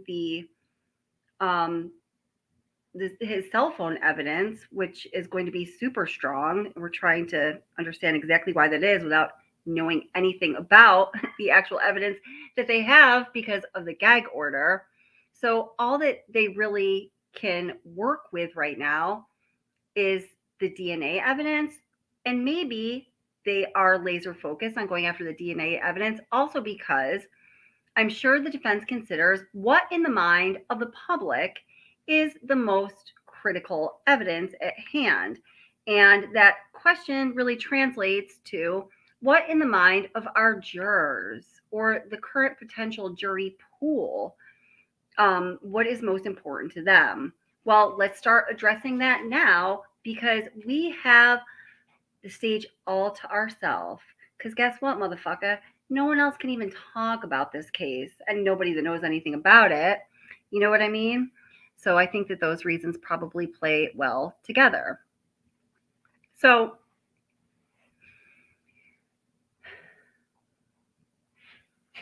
with the question being, with one of the questions that I am so certain is going to be a central question once again at trial, you know, could law enforcement obtain an arrest warrant if it were not for the DNA? Because I think they're going to be trying to get that evidence thrown out all along, or they're going to start to gear it towards being an appellate issue. You know, I think it's important to get a more clear understanding of the parallel investigations that were happening as those FBI agents were working the investigative genetic genealogy process to build those profiles to eventually lead to a relative of the person who left that unknown DNA on the knife sheath. So then we had obviously the cell phone data, and that to me is really also in conjunction with, you know, the car, figuring out what kind of car we're looking for, you know, sort of zeroing in on the details of that, and also starting to be able to identify some patterns of activity and behavior from the potential suspect. So he's going to speak to that for just a moment. Or he has spoken to that in the past, and I'm going to play it. Okay. Take us back when investigators first started asking for video. What sources were you asking to get video from? Well, we started looking for video the day of the crime. Officers on scene, before I even arrived, had identified certain residences in the area that had video cameras. We know just from past experience that security cameras, doorbell cameras, and the like are very, very commonplace now. And that's a part of our standard procedures to start looking for a possible video source in and around crime scenes. So we started the day of the crime. And then that expanded as we got more investigators to the area for assistance, and we started putting together teams. And one of our team's sole job was to go through the King Road area, associated neighborhoods, and eventually the main thoroughfares in the city of Moscow, trying to identify videos, video cameras, etc., and then contact those business owners, contact those residents, and ask for copies of that video. And initially, there was a particular area outlined as where. Okay, let's break for a minute. I just want to answer these couple of questions in chat. So Jeannie says, question is, can CAS work when the phone is off? Well, here's the answer that I found. So I was telling some of you guys who were in the chat early on before the live stream even started that I had the chance to talk to my friend who has a site acquisition firm. He's been doing this for a really long time now, and he's extremely successful. His company has just done some amazing things. So some of you know his first name. Some of you know where he's from. I don't want to say anymore. It's not Doc's my friend. So what he tells me is that, yes, absolutely, a level of law enforcement like the FBI CAST team can get information from a phone, location information from a phone when it is off. He said that is something that I want to say obviously, but it might not be obviously to everybody. But he said, obviously, law enforcement does not want people to know. And it's known to be the case because some people who have to work with the cell carriers and also law enforcement as they investigate things, when they work with both of those entities, you start to receive little bits of information, but not all of the information from both sources that make people who are in the know of what is going on in general with cell phone signal transmission and radio frequencies and all of that, that there is a very clear understanding. And this apparently has happened just recently. And I talked about this with him before, and I had read a couple articles about before. Good luck finding them. They're hard to find, but if anyone finds a good one, please send it to me. That you can get location data from a phone if it's off. Obviously, if a phone is off, you're not looking for any communication data, at least not from the phone subscriber, because the phone is off. There could be calls that were coming in or text messages that were coming in, but I think it is known that you can have access to seeing what those communications are anyway, incoming things, even when the phone is off. But yes, apparently you can get, and I think this is kind of scary, quite frankly. I think it's very scary. You can get location information on a phone when the phone is in a state of a hard shut off, which means it is off, or it is, I don't know about dead, honestly. I don't know about that. I'll have to ask that clarifying question. I didn't even think of it. But there's definitely a difference between a phone being in airplane mode and a phone being in a hard off state. So I don't think anyone is ever going to, at least for this case, is going to have a more clear answer than that kind of vague answer. But I think that's all that we've got. If anyone knows any more or thinks anything different, go ahead and speak up. I'd be happy to hear you out and talk about it. And then the other question was,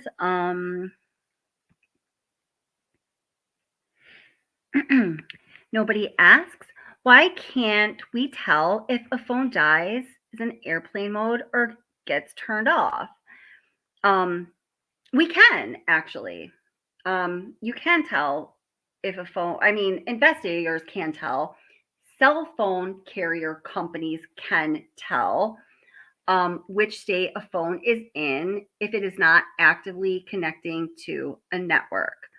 And I will specifically find you some of that information that is in the casting guide that I was reading. Let's hear our man out, though. The priority was for asking for video. Why was that area selected? Well, that area was selected because essentially it surrounds the King Road area. And we know that people typically have to travel to and from. We weren't trying to pigeonhole our investigation into the suspect lives in the area. We wanted to make sure that we covered all the bases. And so as we began to gather more information, we began to expand our search area. You may recall from the second press conference that we specifically put out a plea to the public for any video in the King Road area, and then we gave a defined area, and we put that area on our website as well, asking residents, hey, if you have video or if your neighbor has video, let us know so we can get a copy of that. We understand that video has a finite life, and sometimes systems will start recording over themselves. So we started that process very, very early in the investigation.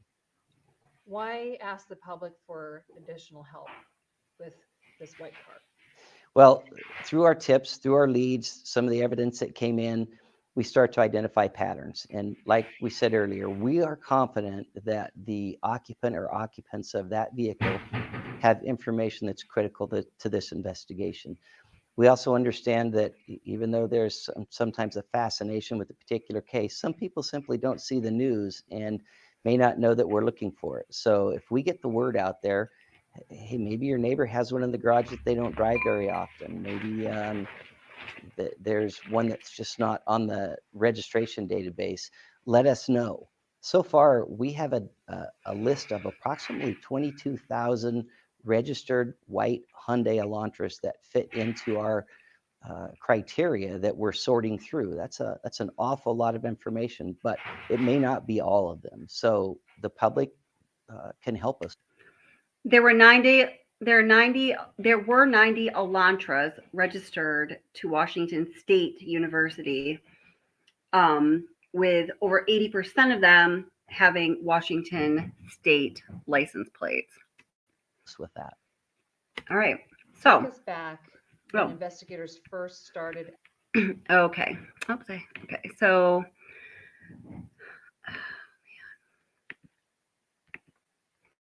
okay, here we go. All right. So, what he said there at the end, guys, was super important. So, let me just play what he said again. So, listen very carefully, okay? I'm going into teacher mode. I want to say to you, okay, guys, listen carefully. And I want you to write down some ideas and tell me why you think what he said is so important when we're trying to figure out what law enforcement I like, sorry about that. Do trivia instead, right?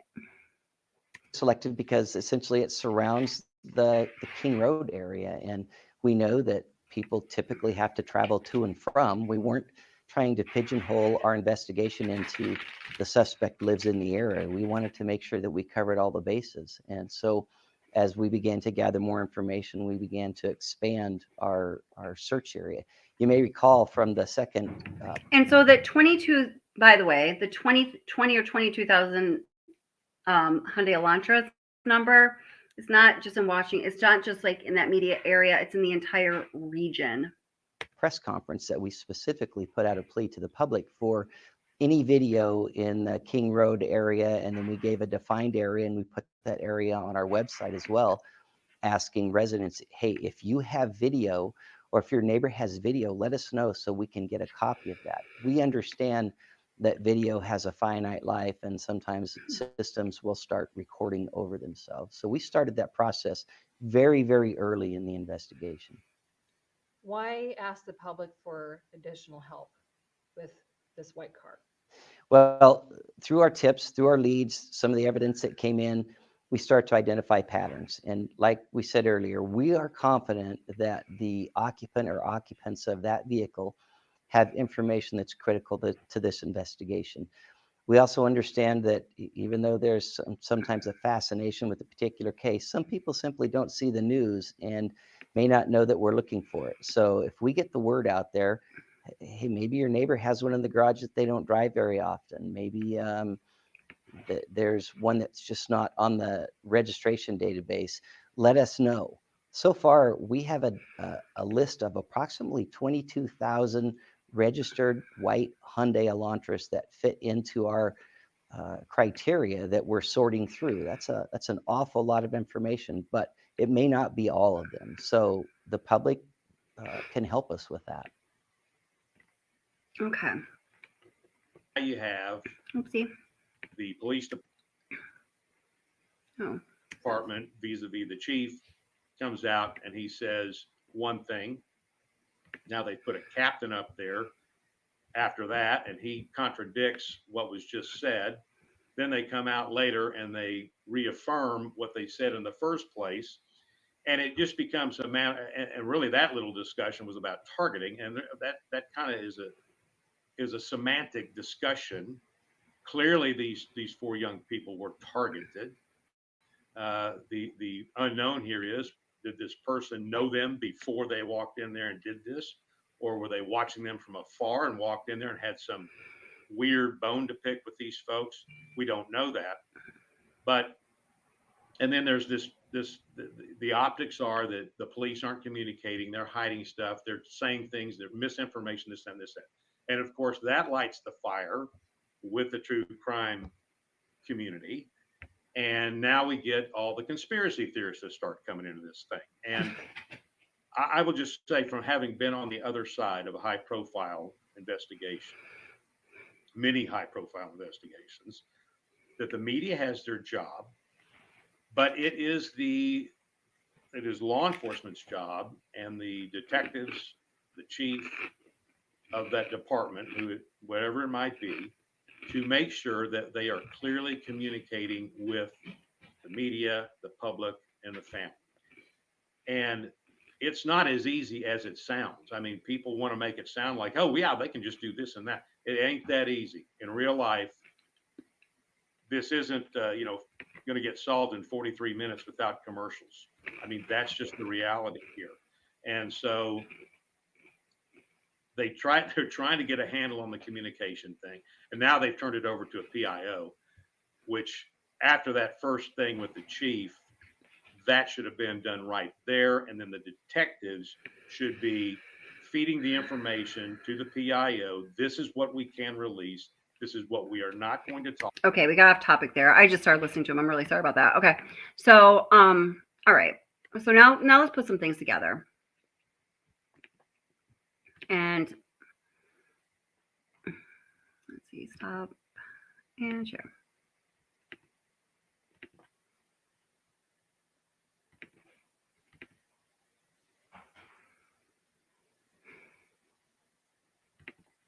There we go.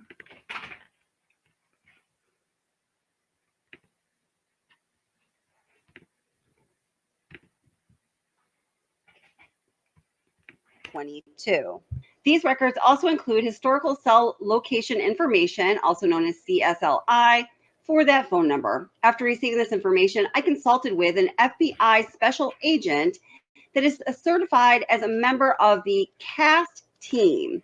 Members of CAST are certified with the FBI to provide expert testimony in the field of historical CSLI and are required to pass extensive training that includes both written and practical exams. Don't we know it? I can from November 12th to November 13th, the time period authorized by the court. And that was, just at that time, the time upon which they were trying to obtain the probable cause warrant. It goes on to say, on November 13th at approximately 2:42 a.m., Brian Koberger's phone number was utilizing cellular resources that provided coverage to redacted, and that's just going to be a cell tower location, guys, hereafter Coburg residence. At approximately 2:47 a.m., the phone being in an area without coverage, the connection to the network is disabled to the network, consistent with his phone number, leaving the Coburg residence and traveling south. Cellular resources that provide coverage to sorry, I'm skipping around. Sorry about that. State Highway.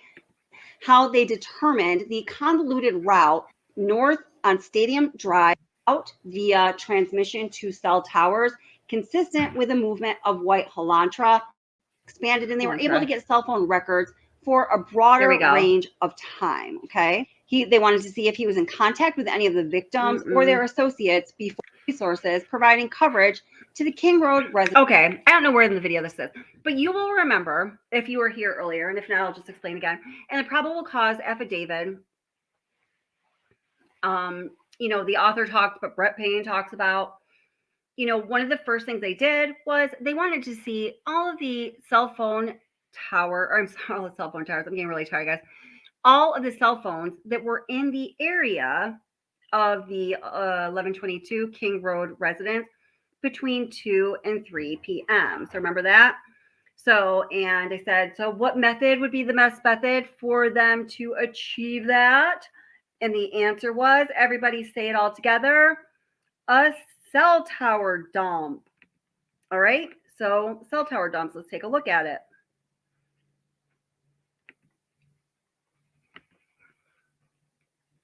Tower dumps uses.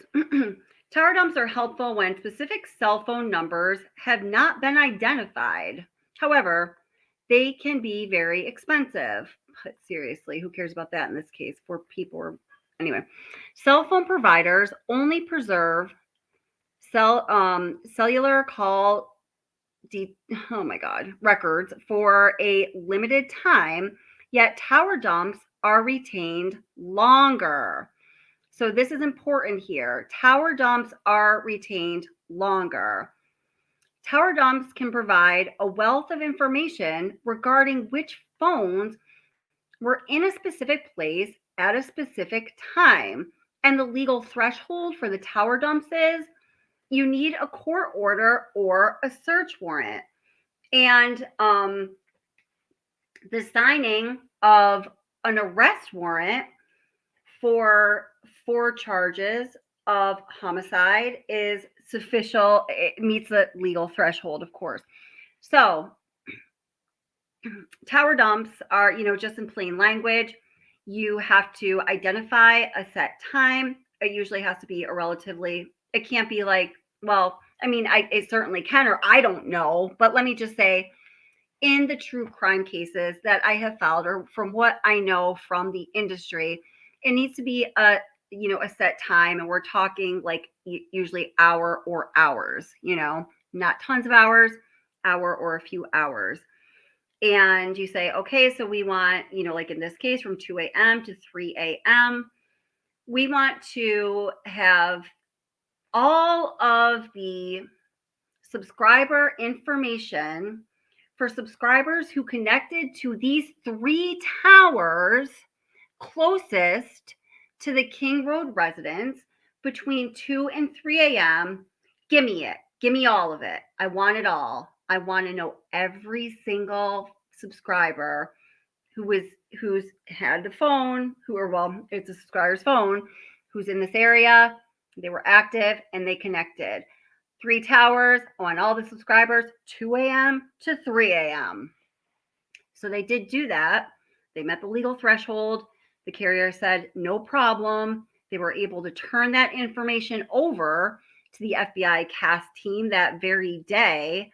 And they looked through it and they started analyzing things. So that really was the beginning of the digital forensic investigation for law enforcement.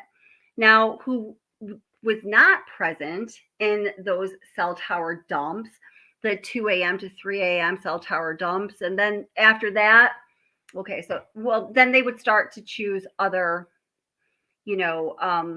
specified time periods, and they would start to get more information. And then they would start to look for the patterns. So Brian Koberger's phone number was obviously not in that 2 a.m. to 3 a.m. or was it 3 a.m. to 4? I can't remember which one it was. I'm getting tired, guys. Sorry. But it wasn't in their initial cell phone dump inquiry because his phone was off. Let me just check chat here before moving on. Holy shoot, it's been 2 hours already.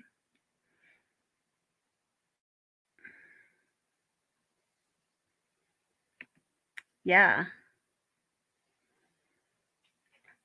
And Terry says, I bet BK's was one of the few phones that was turned off.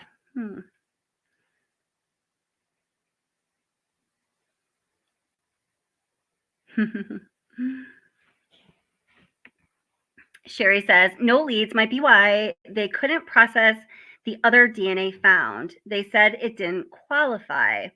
They got their lead with Brian's DNA. Who said that it didn't qualify? Are you talking about the 3, the very frequently talked about in the comments section of the videos on my channel for sure, the 3 unknown male DNA contributions that were found on the properties that we were talking about?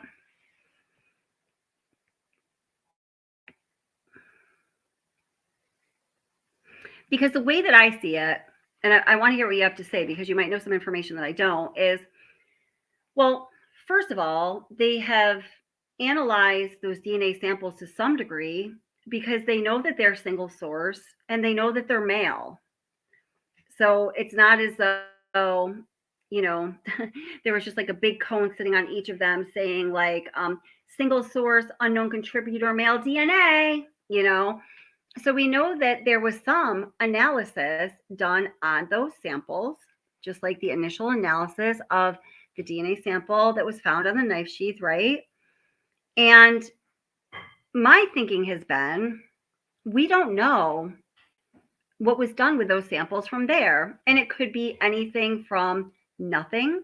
They threw them in the garbage can. And guys, please don't let this add any fuel to your fire if you're on fire like this, but I'm just going to say it because it's the extreme. It could be anything from we threw them out and made sure we sent them straight to hell because Brian Koberger's our patsy and you better be sure we're going to frame him good, to, we were working the investigative genetic genealogy process on all 4 of those unknown contributor, single source made DNA samples. And let me just pick a hypothetical scenario. And you know what? We got through the process with 2 of those 3, and we found that the suspect they indicated couldn't have possibly committed the crime because they were studying in Japan at the time. I don't freaking know. And then the third, we still don't know who it is because we didn't get any leads with the investigative genetic DNA process. So the one of the 4 we got somewhere with was this one. And oh, hey, look, it led us to Brian Kohlberger's dad. And that's how it works sometimes, right?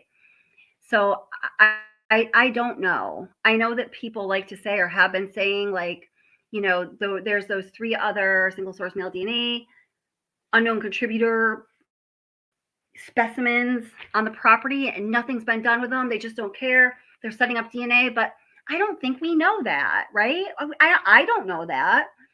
You know, I have not talked to Brent Payne or anybody in the FBI or the Idaho State Police. They're like, Kelly, let's sit down.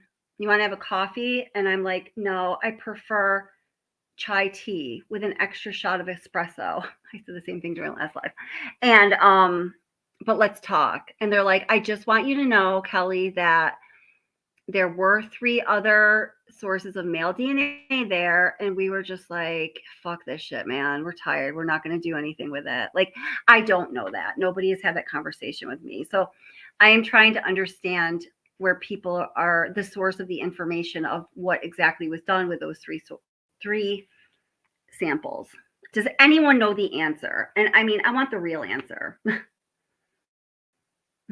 Yeah, chai tea, good stuff.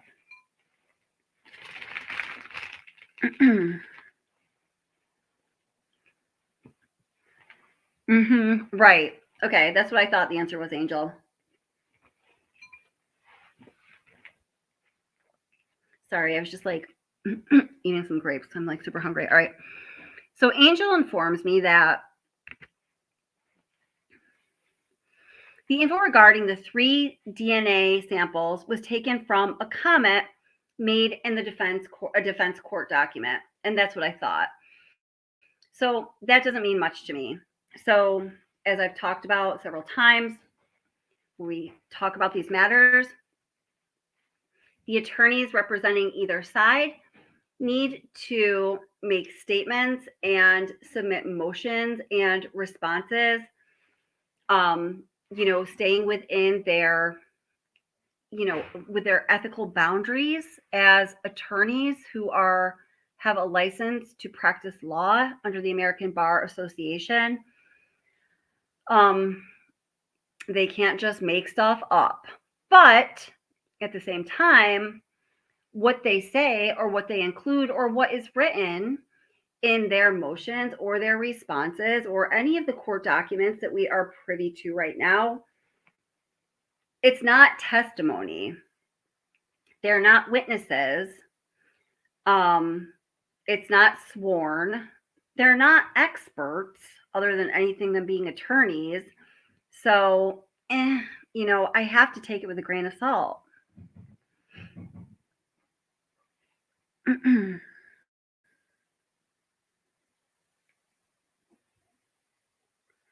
Jeannie says, it's been listed in the defense motions and they know some of them are getting out to the public. What do you mean some of them are getting out to the public? Were you responding to someone?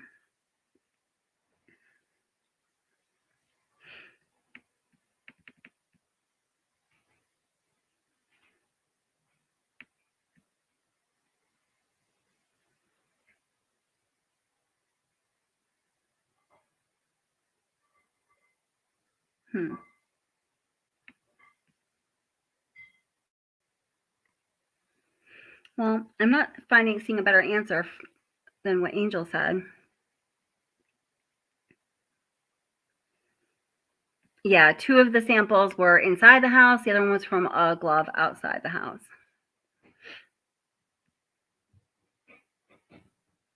See, yeah, but like, why do you, well, I guess what I'm asking, darling, is why do you think that? You said nobody. I think the unknown DNA didn't qualify and they couldn't do it. Where did you get that information from? That's what I'm asking, because I don't even know that to be true. I haven't heard anywhere that it didn't qualify. I mean, if they know that the DNA exists and there's enough of that DNA to determine the sample is from a male, that my understanding is they can do amazing things with that little DNA.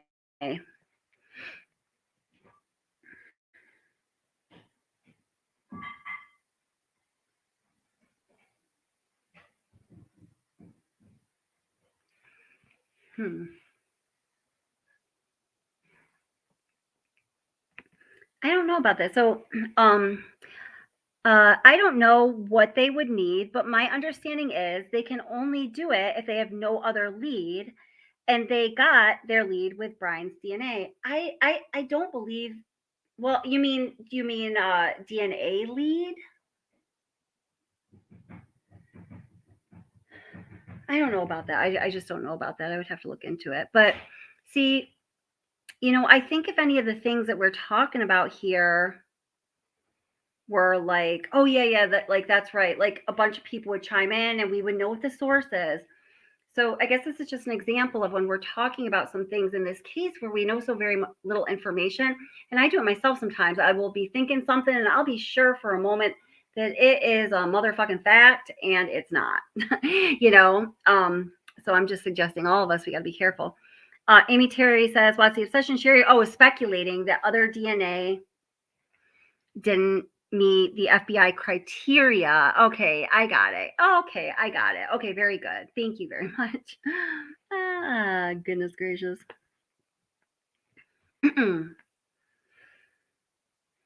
Okay, so all right, so going back to the tower dumps. Okay, so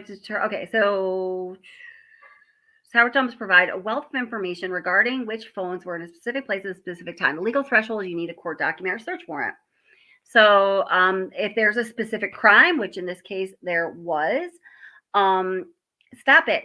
Hold it. Just 1 second. One of my bunnies is being into the one. Okay, cool. All right. It preserves data in case a future suspect develops. We don't need to know about all this. So in this case, they knew that Brian Koberger's phone number was not. Well, Brian Koberger's phone number was not in that first tower dump that they did. Now, when they learned about the white Hyundai Elantra and somebody at Washington State University discovered all of the white Hyundai Elantras that fit the description there at Washington State University, and Brian Koberger's was one of them,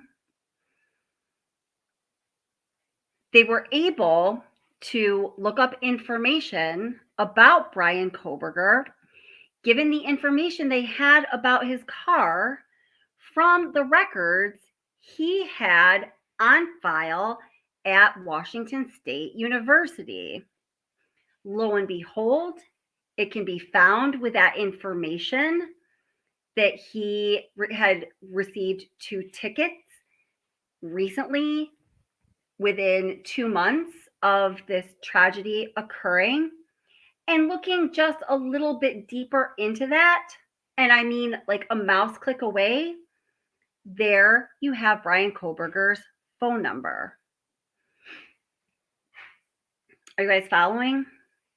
And all of this happened much earlier. Well, not much earlier. Well, much, meaning like days, couple weeks, because we're talking about the difference between November 13th, when the crime occurred, and my 44th birthday, December 30th. That is about 45 days, right? So we're dealing with a 45-day span. So when I say, so just like think about it like that. So now they know that Brian Koberger is somebody who drives a white Hyundai Elantra. They also know the other people at campus, the person who discovered Brian Koberger's car on the Washington State campus and linked it to him being the driver, I'm sure, found other white Hyundai Elantras, or maybe he didn't, I really don't know, at Washington State University, but he was looking for them. And if they existed, he linked them to the driver too. Got all the information that he could following that avenue and was able to find out, oh, he just got 2 tickets and here we have his phone number. Clearly that information was handled to the law enforcement agency who was the lead on the case or who was actively working the case at that time. And like our boy said in that little video clip I just played,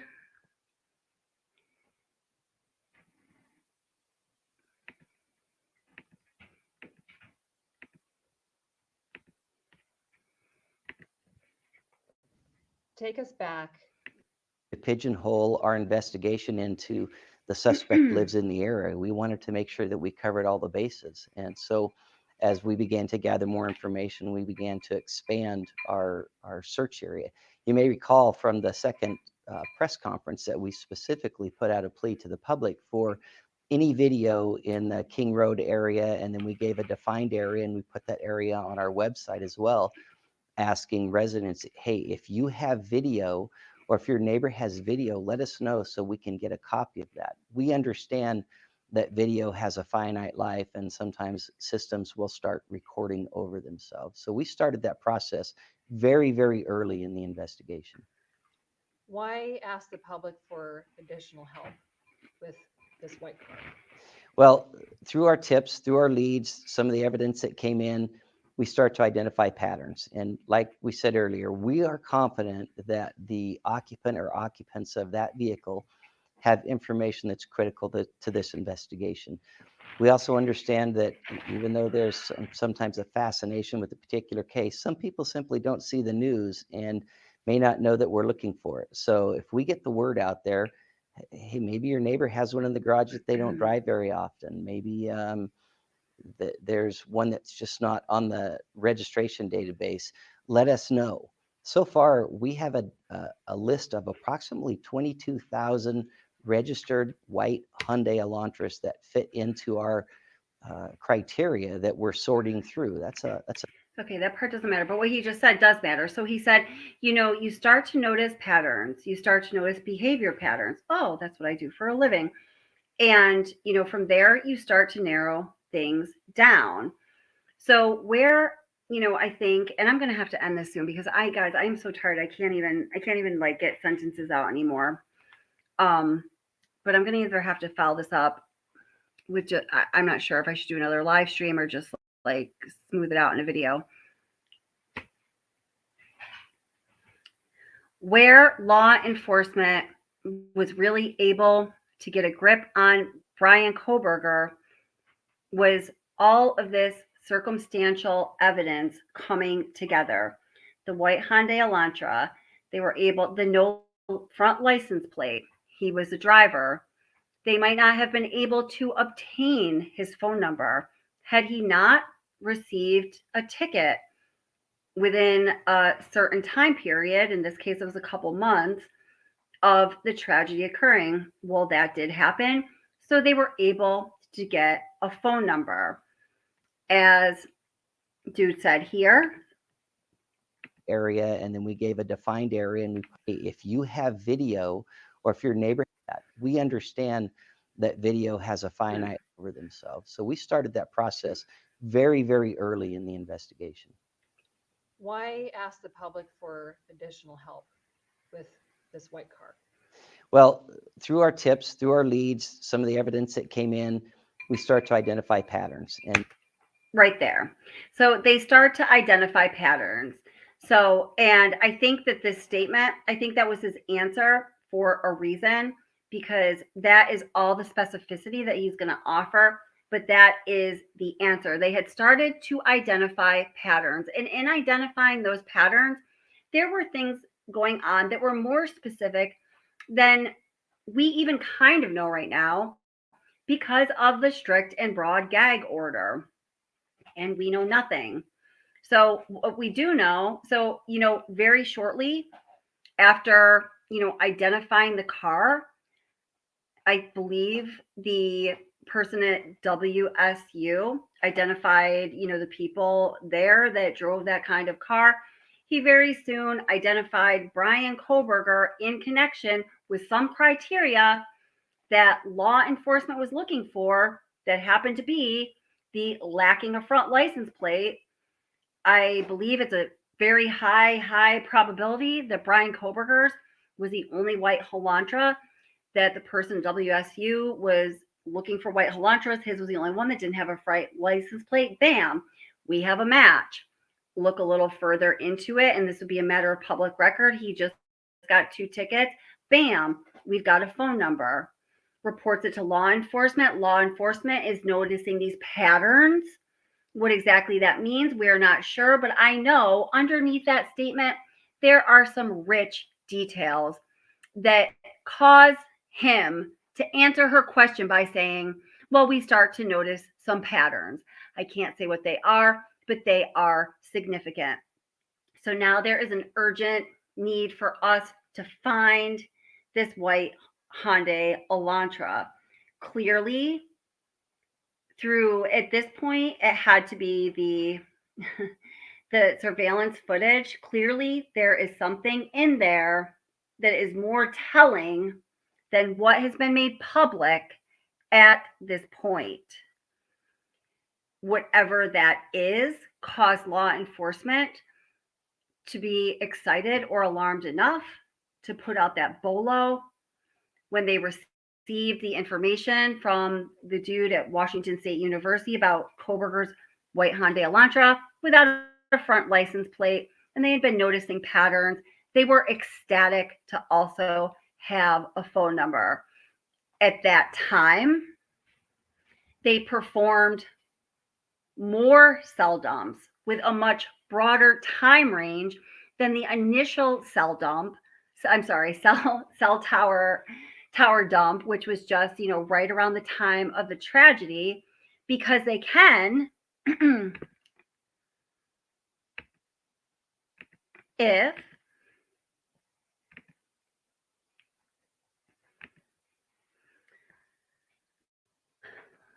legal threshold, they get a court order or a search warrant. And as we just read in this cast manual, yet tower dumps, the information is retained much longer. If we were to continue to venture down through this manual, and I'm not going to do it again, I'm so tired, I'm getting freaking loopy here. All of the carriers maintain the records to be available for cell tower dumps from anywhere from 1 to 7 years. So they were easily able to access all of the cell phones that connected with these towers within that date range. It was like a 6-month date range that they had a warrant for. They see that Brian Kohberger is creeping around in that area only for a certain time range at a certain time at night. Now they know he drives a white Hyundai Elantra. It doesn't have a front license plate. They have his phone number.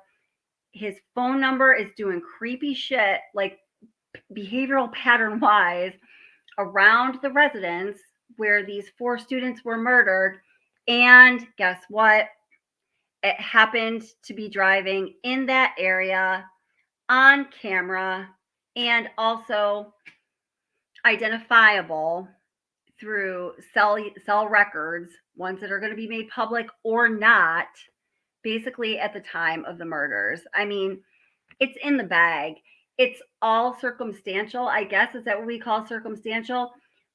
But none of that, which you can put together, even includes DNA. And I absolutely believe it would convince jurors unanimously beyond a reasonable doubt when presented in court.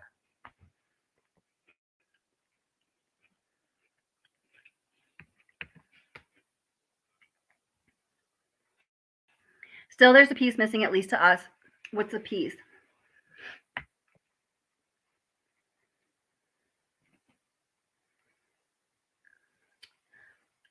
What connected him to the address or victims? I'm sure, I believe, and I don't know anything more than anyone else does, but I believe that is in the records. All of those social media records they got that are sealed, there are like 70, I think there's 76 or 77 records, personal records of Bryan Kohberger's or the victims that are fully, completely 100% sealed. I think that there's going to be more than sufficient evidence in those seal records to show the connection. And I don't know if the connection is just going to be that he was stalking them, or he was kind of being creepy with them or stalking them. And then there was some weird interaction that happened where you could sort of start to tell he was getting unhinged. I don't know. I can only speculate on that. But, in that, what was it, 53 terabytes of information that we are not privy to, not one bit. I believe that that kind of evidence certainly does exist.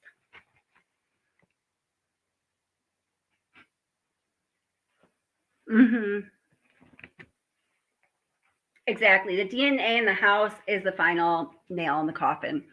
Yeah. Or as I like to say, when we're talking about murders, the linchpin. But yeah, exactly.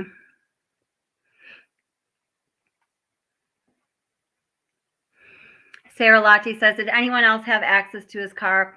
I love that you're always that devil's advocate, but I mean, dude was like a total loner. Nobody had ever mentioned anyone having access to his car. I doubt it. I mean, maybe, but that's a question that would need to be explored for sure. And that the defense will bring up if they're as smart as I think they are.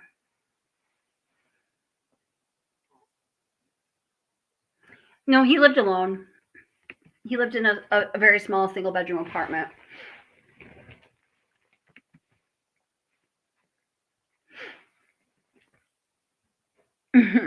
Boomer Girl says, some of these sealed documents might blow our mind. I absolutely think you're right about that one. Oh, nobody says, Sarah, that it was a school-owned apartment. Usually they're fairly cheap.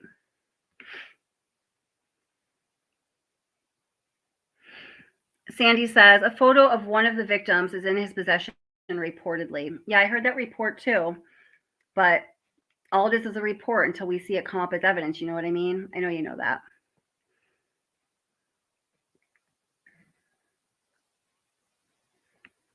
Yeah, waiting for last piece of the puzzle. Yeah, that last piece of the puzzle absolutely has to exist for sure. Yeah. All right, guys, I have to wrap it up. I'm getting like, I don't know, I'm kind of dizzy. I feel like I'm like coming down with something really rapidly. I'm sorry, I don't mean to be complainy, but thank you guys for being here tonight. I really appreciate it. You guys had some awesome things to say in chat, and I hope y'all enjoyed chatting. Schools love profit. Oh, yes, they do. Yeah, I think that I have I don't know. I had seen something reliable about that student housing, and it wasn't like astronomical. Wasn't astronomical, no. Thank you, nobody. I know I'm like starting to get horse crazy. Oh, thank you. I really appreciate it. I really appreciate it. There is so much more. I like always have like a topic I really want to do a live stream with, because I wanted to like you guys to be able to chat about it and see what you have to say about it, but it's such big information. It just needs to be broken down more. So what I'm hoping to do is I think I just do better explaining these kinds of things, editing out a video and uploading it for you guys. So I want to be able to show you that like kind of clear step-by-step process that we take to, I don't know, guys. I think that most of you, I don't know. I don't know, guys. I really believe that I think that he could be convicted at this point without the DNA evidence. It's crazy that I want to say, I know this might be an unpopular opinion, but I know some people are really, they're really rah for Kohberger innocence, and that's fine. You can, think whatever you want to think, and you might totally disagree with me and be cursing at me right now. It's cool. Plenty of people do it in comments recently anyway. But I mean, I don't see, I don't know. I think his goose is cooked. I just think it is. So.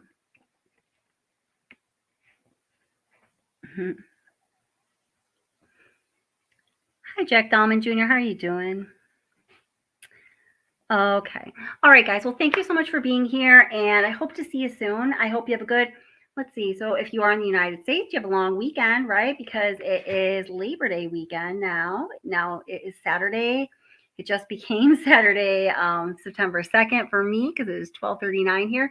So I hope you have a great long weekend. If you have that luxury this weekend and wherever you are in the world, I hope that you have a great, until I see you next.